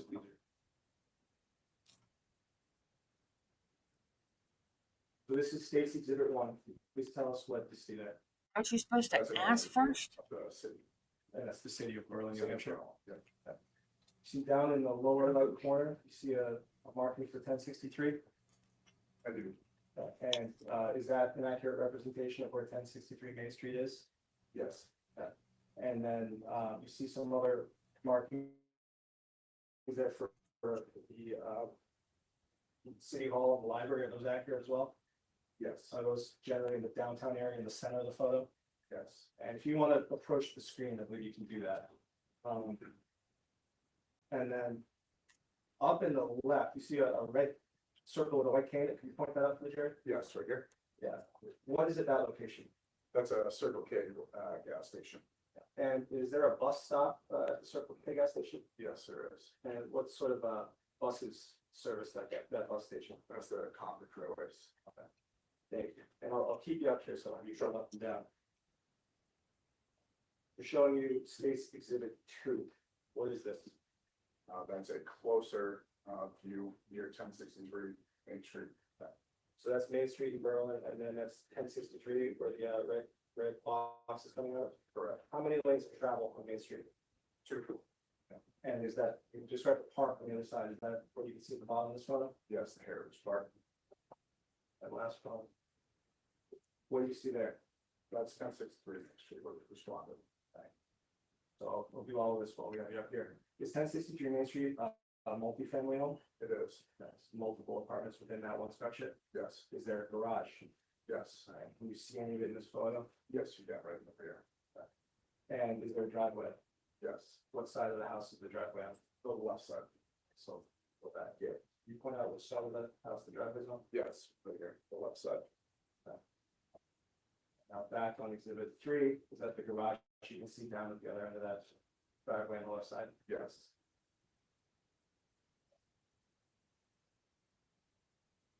This is State's Exhibit 3B. Is this showing the driveway in that garage? yes, it is. So how many bays in that garage? 3. It's a separate structure from the house, right? Correct. Does the garage have an attic? It does. Where's the door to the garage? All the way to the right side, you can see it over this photo. Last one, State's Exhibit 3C. What are we looking at here? That's the rear of 1063 Main Street. Main entrance point. So that white door in the middle there, is that the main entrance point from the parking lot? Yes, it is. Thank you. Detective, you can go ahead and stand it.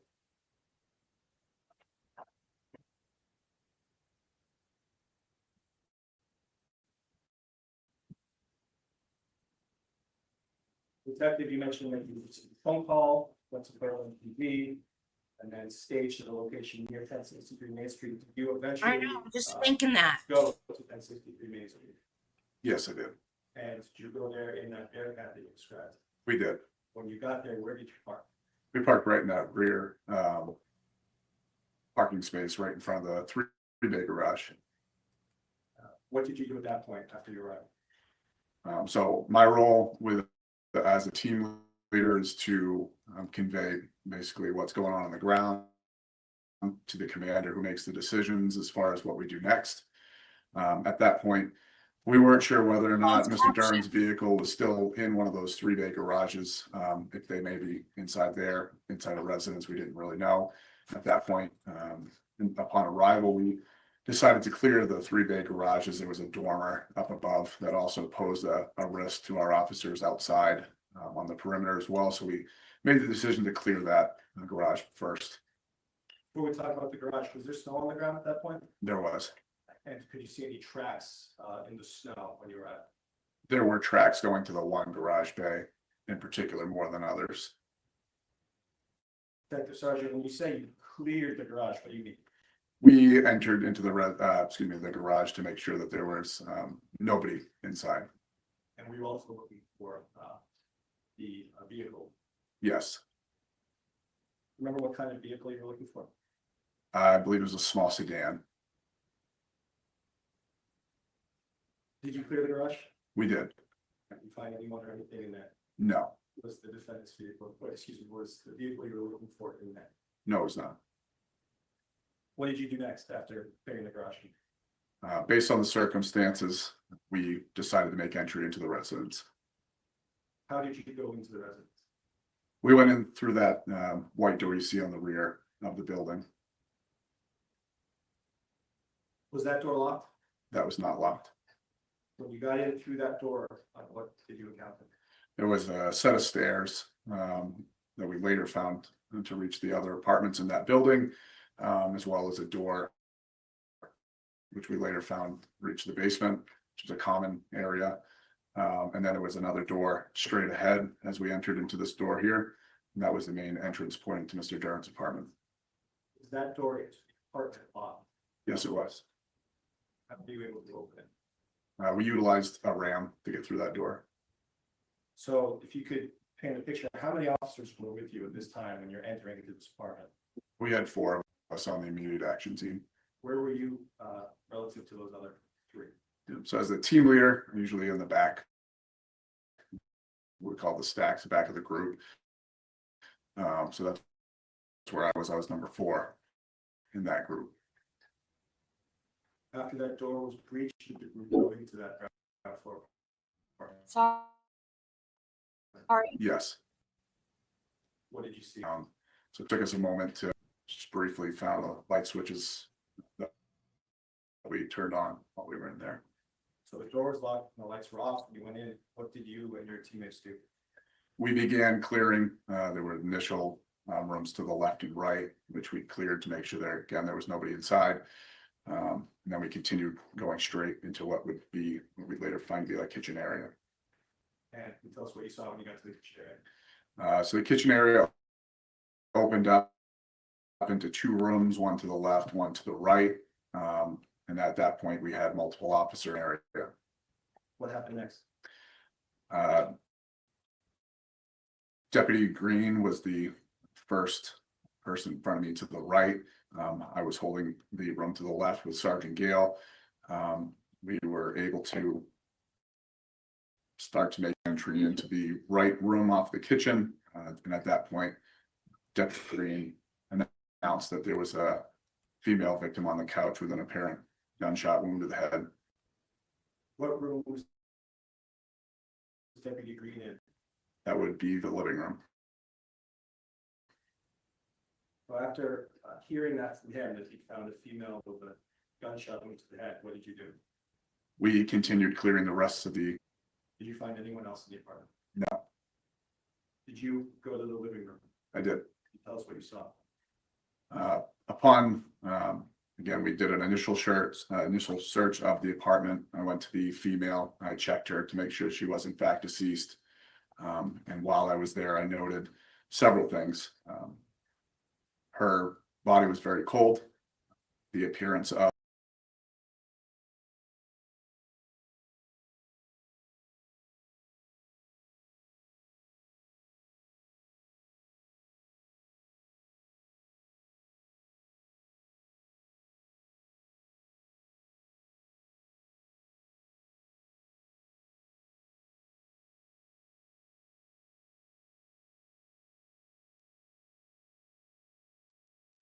That one was because Debbie.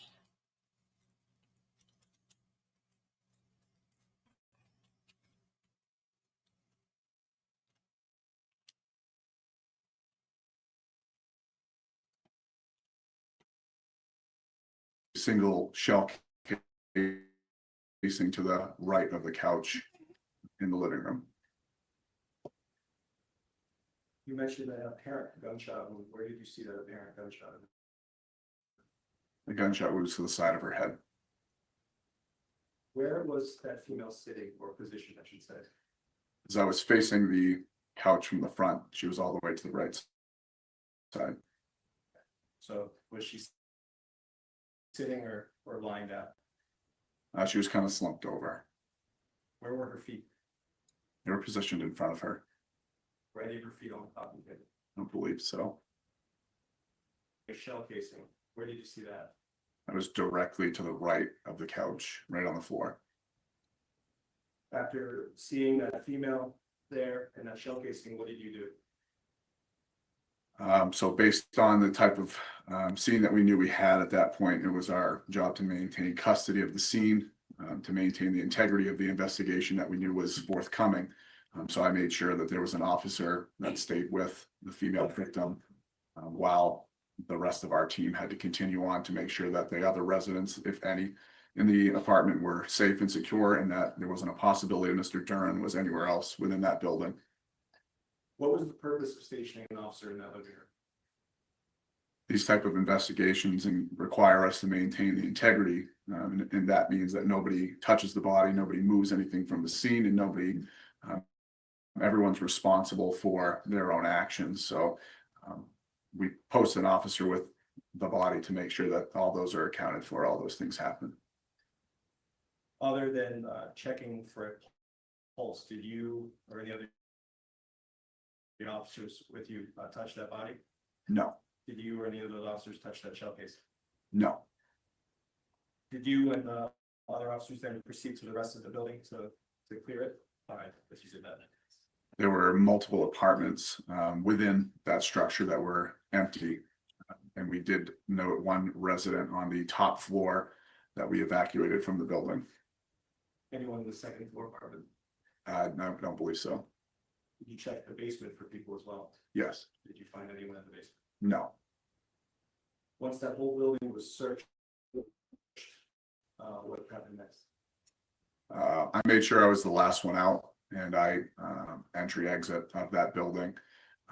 Notified dispatch that I was the last one out. I made sure I posted officers at locations around the residence that would maintain the custody of that building to make sure that nobody went in or out. And we would start a scene log at that point to make sure that anyone that did arrive on scene was logging in.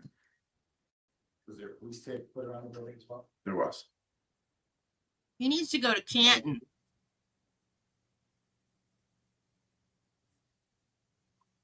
Teach them how to do it. Okay, Sergeant, you mentioned that the door into the apartment was locked. Can you tell us, is that locked with the knob or with the deadbolt? I'm sorry, the first entry door or the door of the apartment? Door to the apartment, Yes, that had a deadbolt on it. the deadbolt was locked. Yes. What further questions?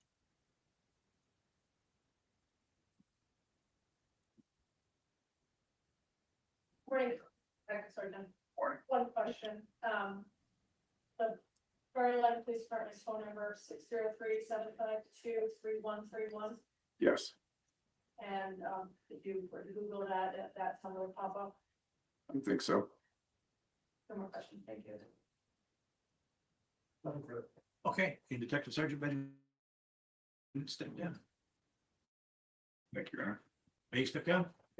Thank you.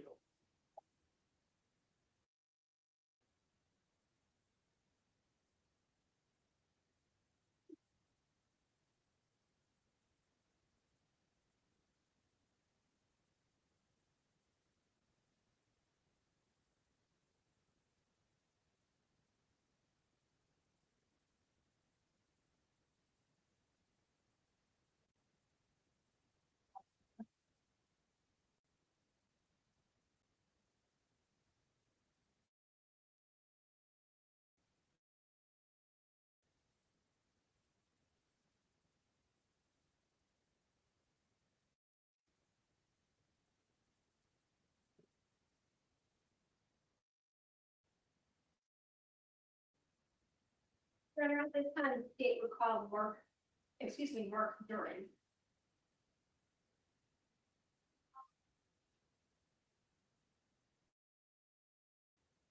That is dad?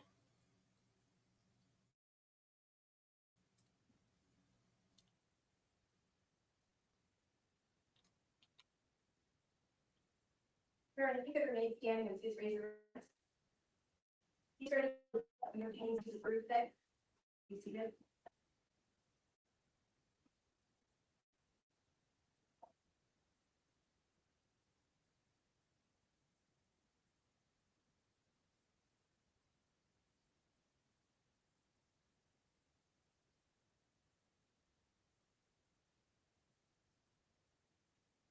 Sir, could you please state your name for the record? Mark Philip Duren. Mr. Duren, where do you currently live? In Pine City, Minnesota. And for how long have you resided there? About 4 years now. How long have you lived in Minnesota? Well, off and on most of my life. What do you do for a living? I'm retired. And what did you do prior to retiring? I was a deputy sheriff with Anoka County in Minnesota. Yanoka County Sheriff's Department. Yes, Are you married? yes. To whom are you married?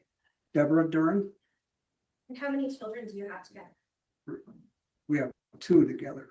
Okay, and you have one additional child? I do. Do you know the defendant seated to my right, or sorry, my right at trial table? Certainly do. Who is that? It's my son, Dustin Duren. In terms of your children, is Dustin your oldest child, your middle child? Middle child. In February of 2024, where was Mr. Duren, the defendant, living? In Berlin, New Hampshire. Is it fair to say that, or I'm sorry, do you know how long he'd been living in Berlin, New Hampshire? Approximately a month. He'd moved there, in fact, in January of 2024. Yes, And prior to his moving to New Hampshire to live in Berlin, New Hampshire, did he reside with you in Minnesota? he, Through the course of having Mr. Duren live with you and being your son, met his girlfriend or ex-girlfriend, Caitlyn Naffziger. yes, And this may sound like a silly question, but you have in fact met his children, is that correct? very much, yes. Can you please identify the 2 children that that Mr. Duren had with Ms. Naffziger? Elwyn and Valen, In February of 2024, how old was Alwyn 4, and how old was Valen? 1. Is it true that at this time you are currently sharing custody of Alwyn and Valen with Ms. Naffziger's family? Yes,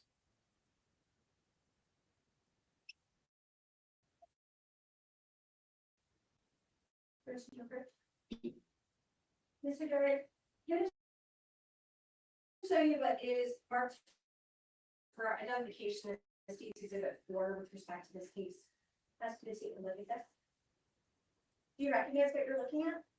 yes. What is it? Caitlyn and Elwyn, This is fairly inaccurate. Show both of them in this image. yes. Right at this time, the state requests this case 4 be admitted as evidence. May be stricken and it shall be considered full exhibit.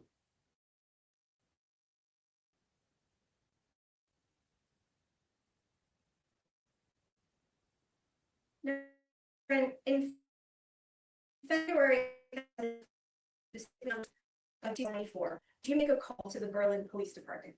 I did. Can you explain to us why? Dustin had called my wife. And she had informed me, Based on a conversation you had with your wife, you called the Berlin Police Department. yes, What did you tell the Berlin Police Department? that I'd received information that Caitlyn had been shot. Did you tell the Berlin Police Department why Caitlyn had been shot? Yes, Objection, may approach the mic.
He won't even look at him.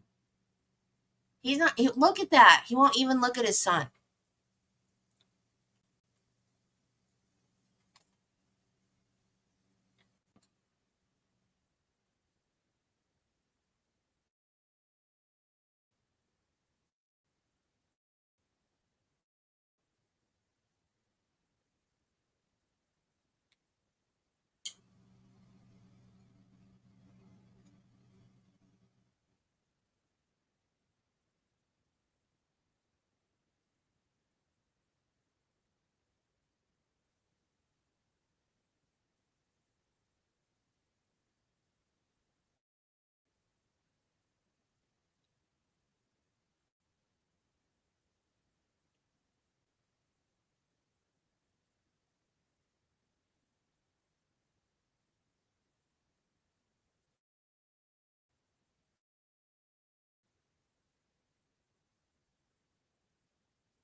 What are they doing? Oh, sidebar.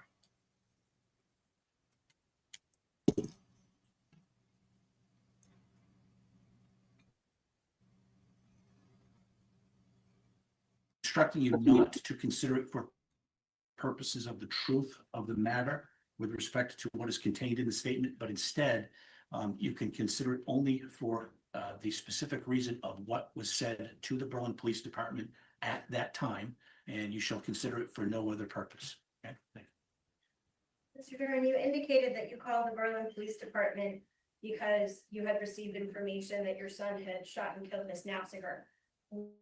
What did you tell the Berlin Police Department when you called them? What did I tell them? What did you tell them? Exactly that I had received information from my wife that, Did that information include why? no, You're indicating today that the defendant called your wife's phone, that's Deborah's cell phone. correct. What is Deborah's cell phone number? 763-607.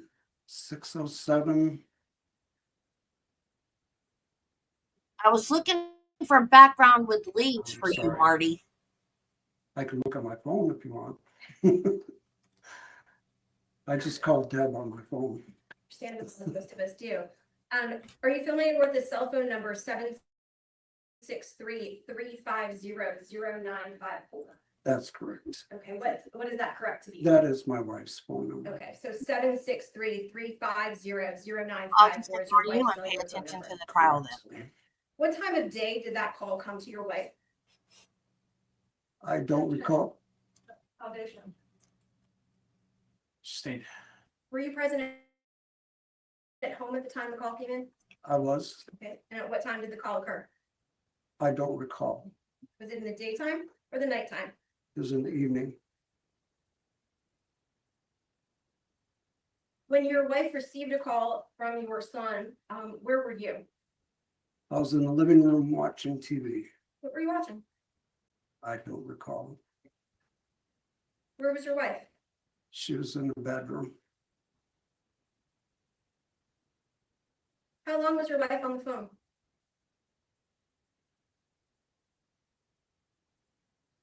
I would estimate 5 to 10 minutes. I wasn't present, so I don't know exactly. At any point during this conversation where your son called and provided? After the phone call, she came out and informed me.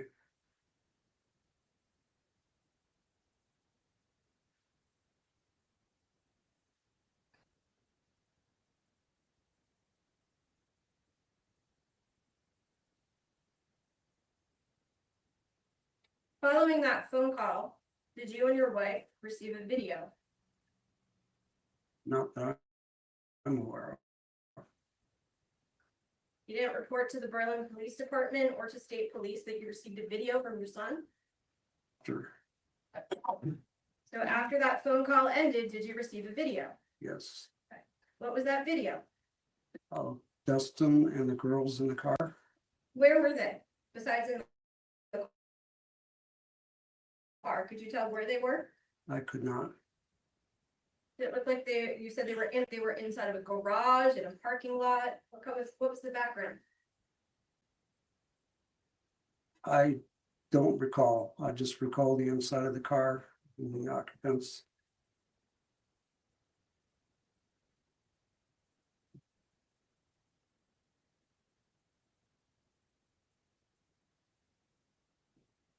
Following your 911 call or your emergency call to the Berlin Police Department, did you continue communicating with police? I did. You made in fact several phone calls to the police department, correct? Correct. At least 2 that evening, Yes, ma'am. and other officers called you Yes, and you shared information with them? I did. Did you also share photographs of the defendant with the police?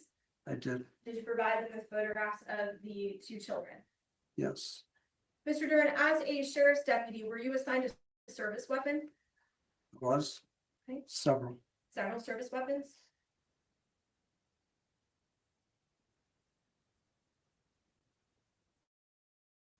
When you retired from the sheriff's department, what did you do with those several service weapons? I gifted one to my son Dustin and another to my son. What kind of gun did you give to Dustin?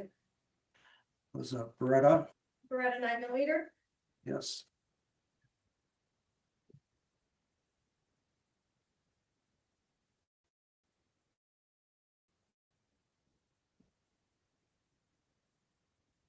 Any states exhibit 20A, which is marked for identification purposes.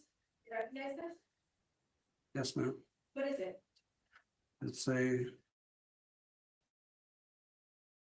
Beretta handgun.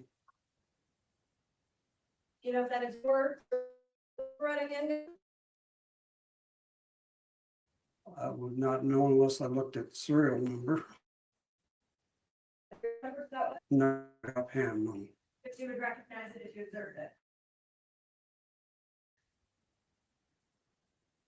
Fair to say? No.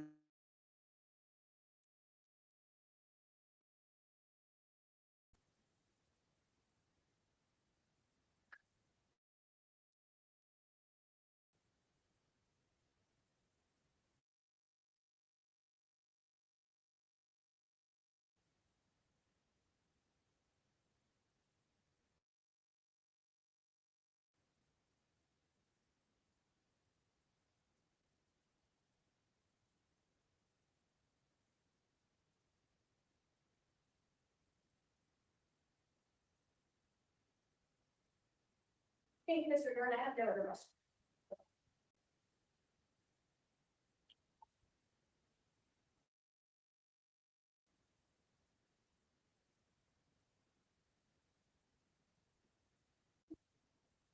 Morning, sir. Good morning.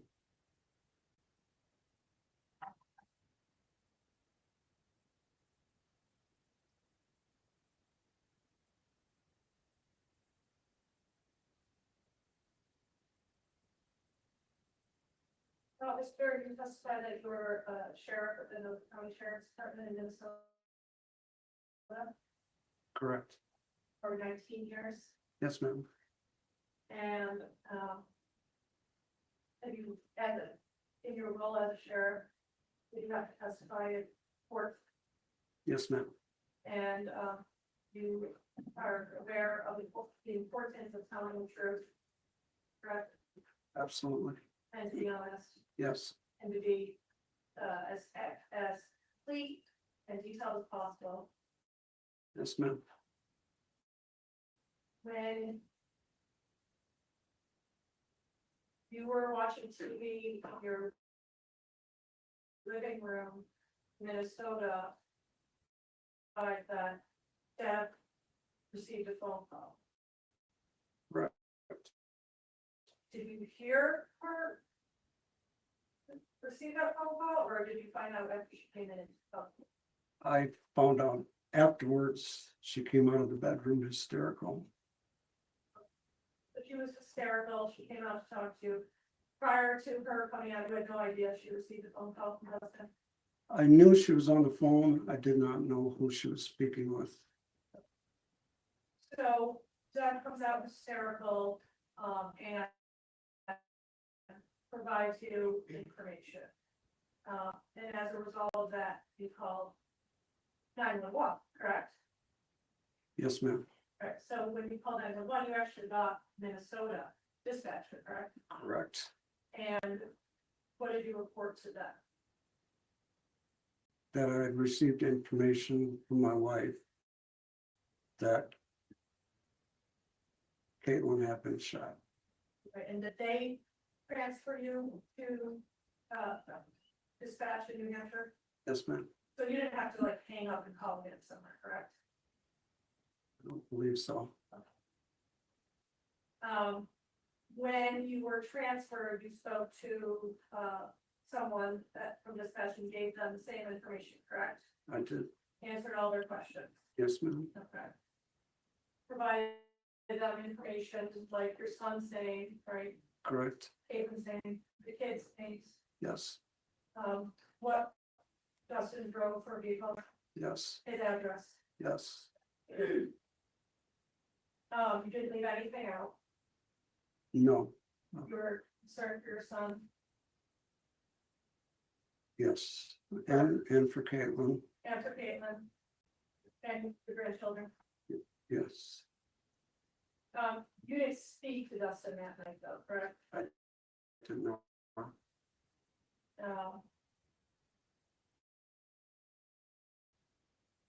Correct. No.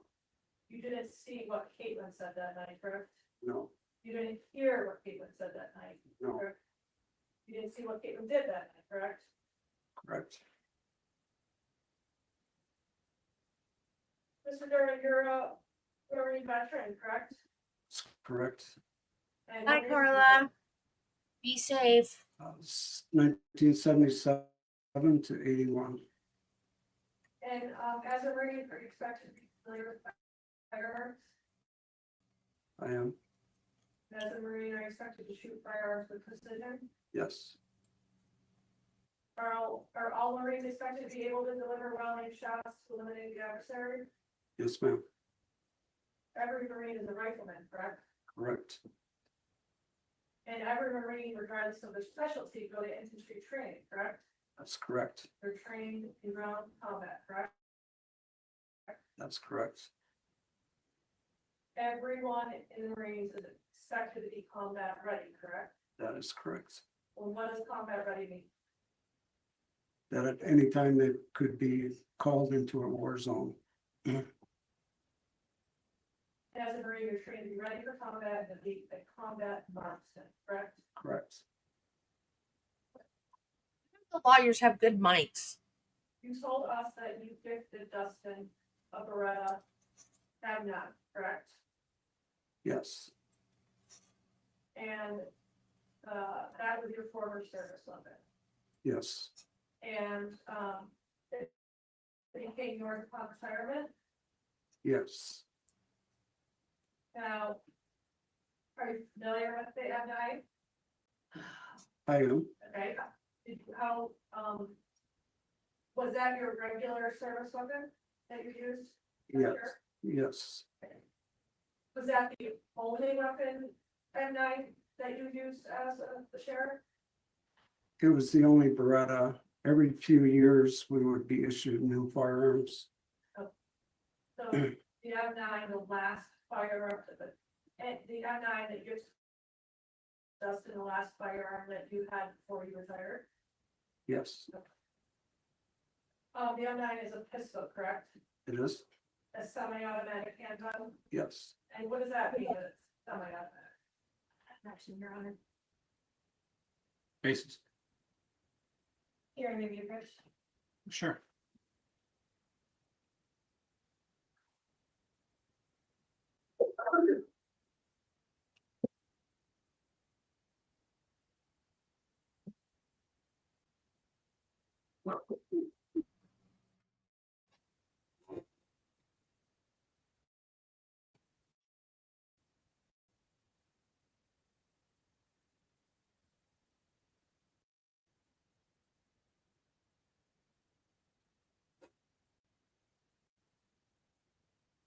Oh, What now does it mean to be semi-automatic pistol? It means that it will fire every time you pull the trigger. And the MI is, it has several states used by the armed forces, correct? Yes. And it has a fail-proof safety system, correct? Yes.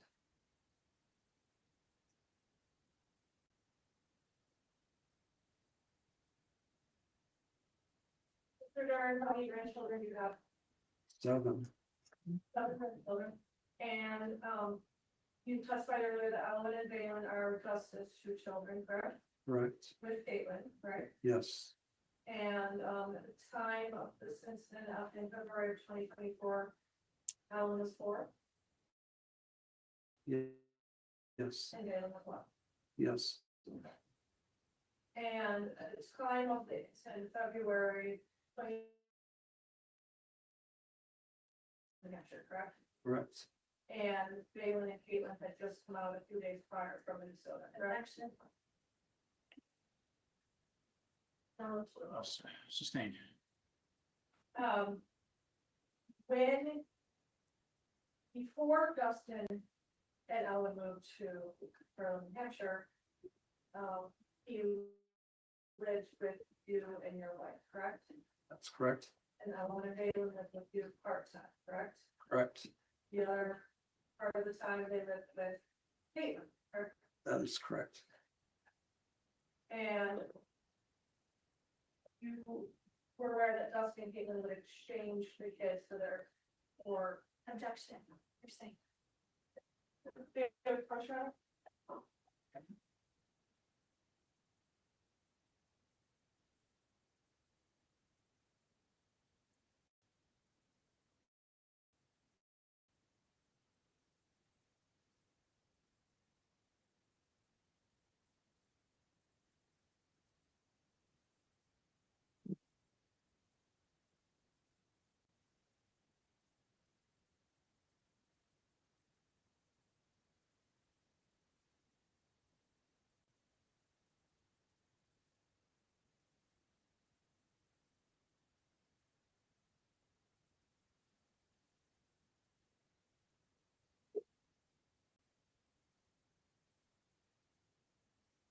like watching paint dry.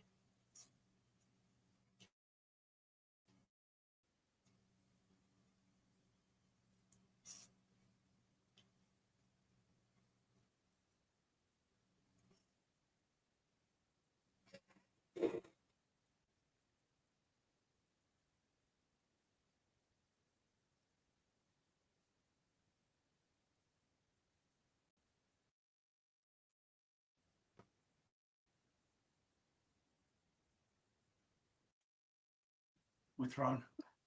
Sustained. With respect to your training, Mr. Duren, are you shot? Are you, Sustained. with respect to your training, Mr. Duren, are you shot? Yes. Part of your training as a Marine also involves being disciplined, Yes. when to appropriately use a gun. Yes. Does it also include when not to use a gun? Yes. As a Marine, are you taught to mindlessly fire? Of course not. You're in fact taught to assess situations, correct? Yes. To only fire when necessary, Yes. to take out a threat. Objection, you're out of meeting.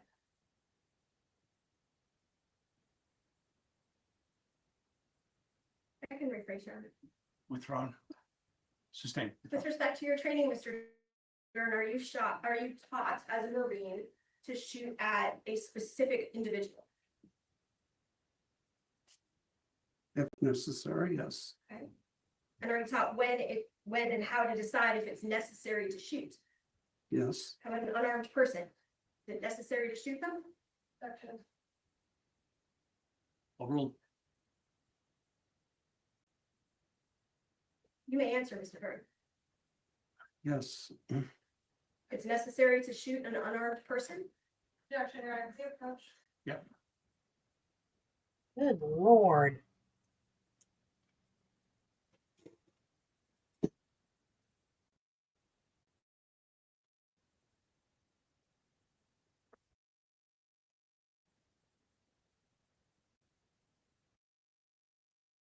Depends on the threat at the time.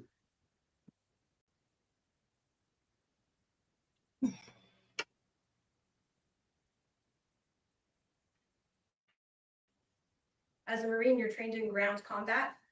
Correct? What is combat?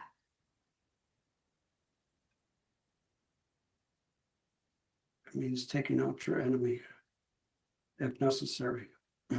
Taking out your enemy.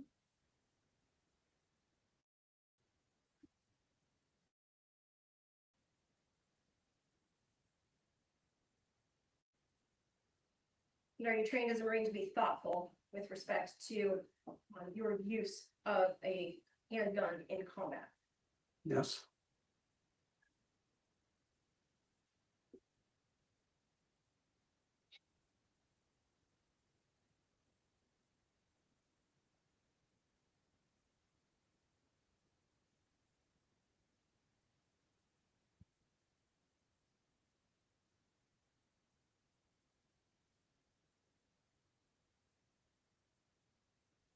No other questions?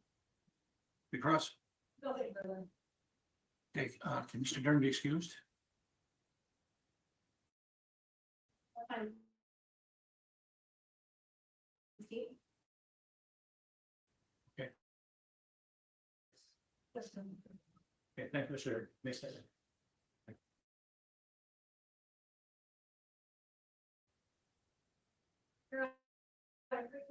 Yes.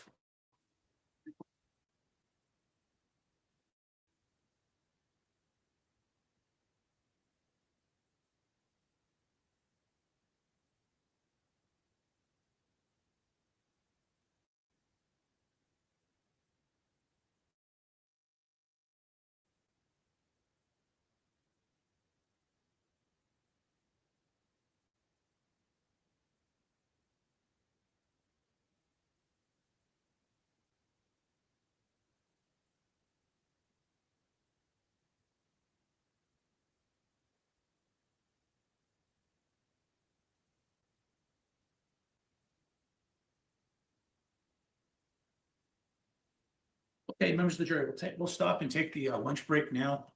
We'll be back at 1 o'clock. A few comments, a few instructions. Once again, as I've already said, please do not talk about the case or the evidence amongst yourselves, and please report to a bailiff if you do indicate someone doing that. And just a few more comments, because over the length of the trial, these things may come up.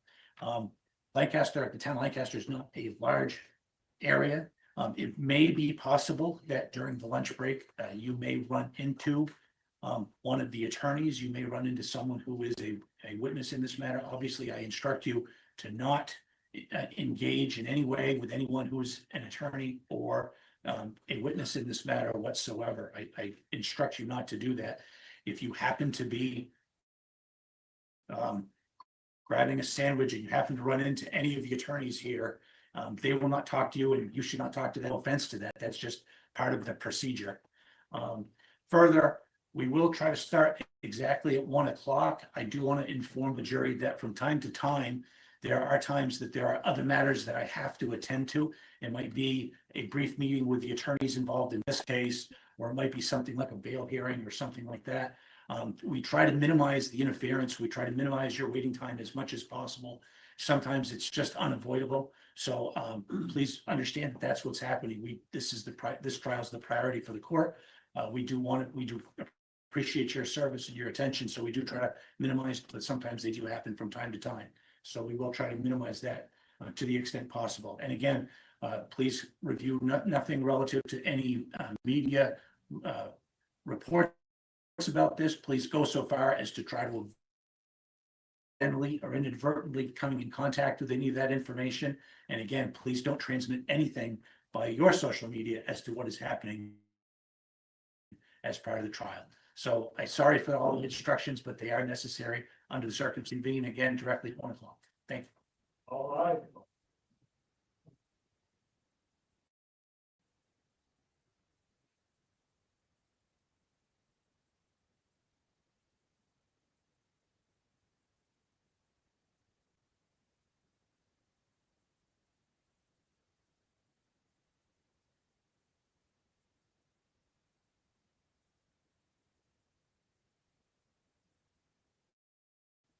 Thank you.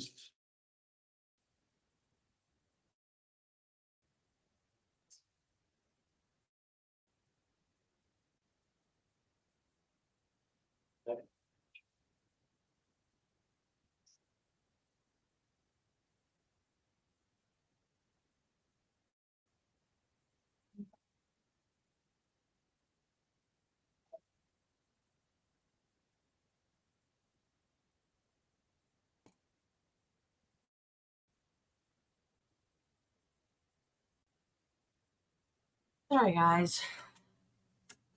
I needed a break. What is happening?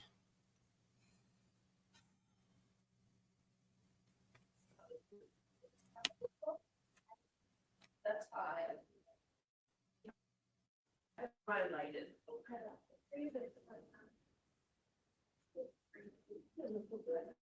That's 6.68.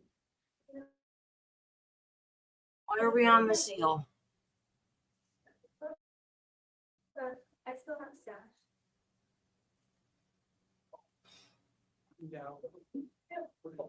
Procedure is. At 4 o'clock, once the courtroom is clear, the bailiffs will Stay open during the say no. Not worried about being stolen more. Access. They have shown me.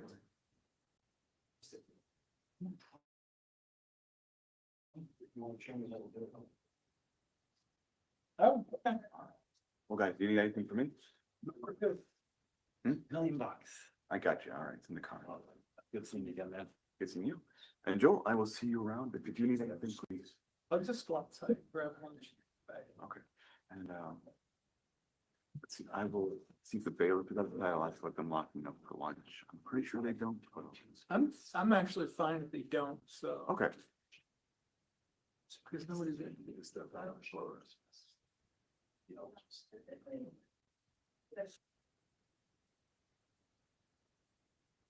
Okay. So they're going to lunch. What time are they supposed to be back?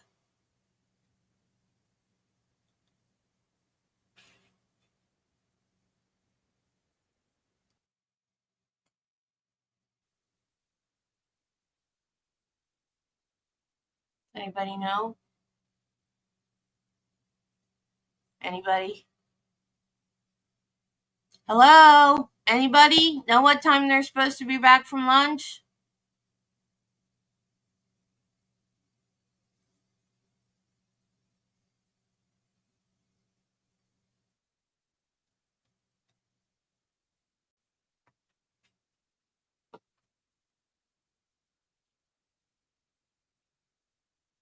So, stay open during the day.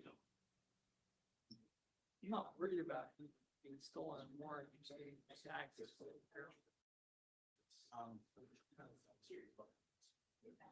They have shown me.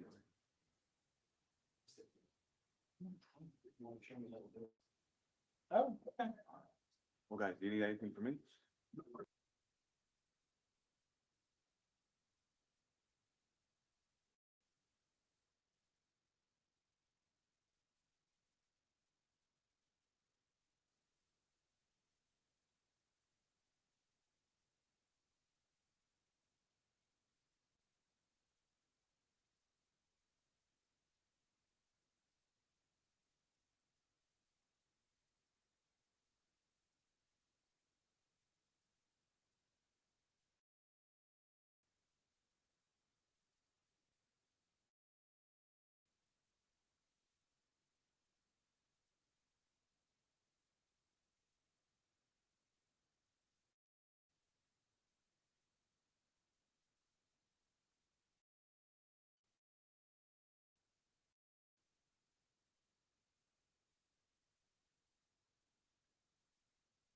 Oh my God.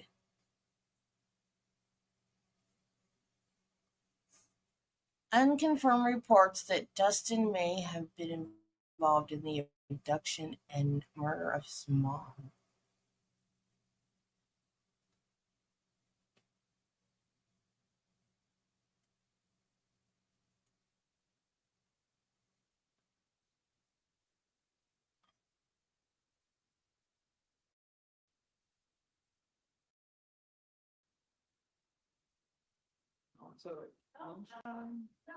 Well, court TV's no help because they're replaying the witness that their glitch missed, so they don't say when they're coming back.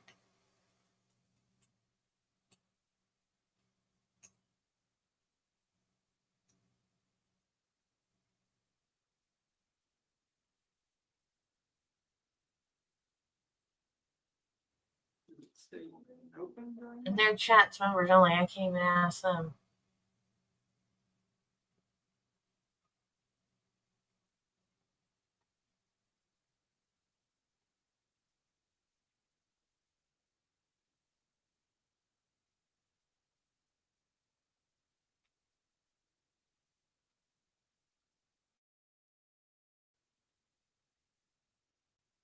My laptop playing sound.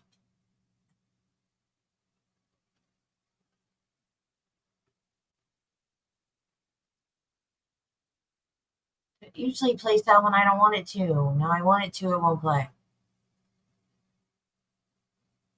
It's supposed to be back. Wait.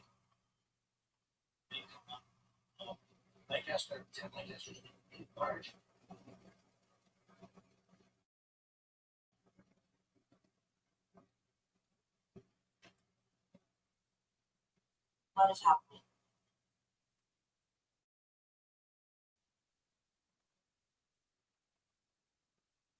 Sorry, guys. Sorry, guys.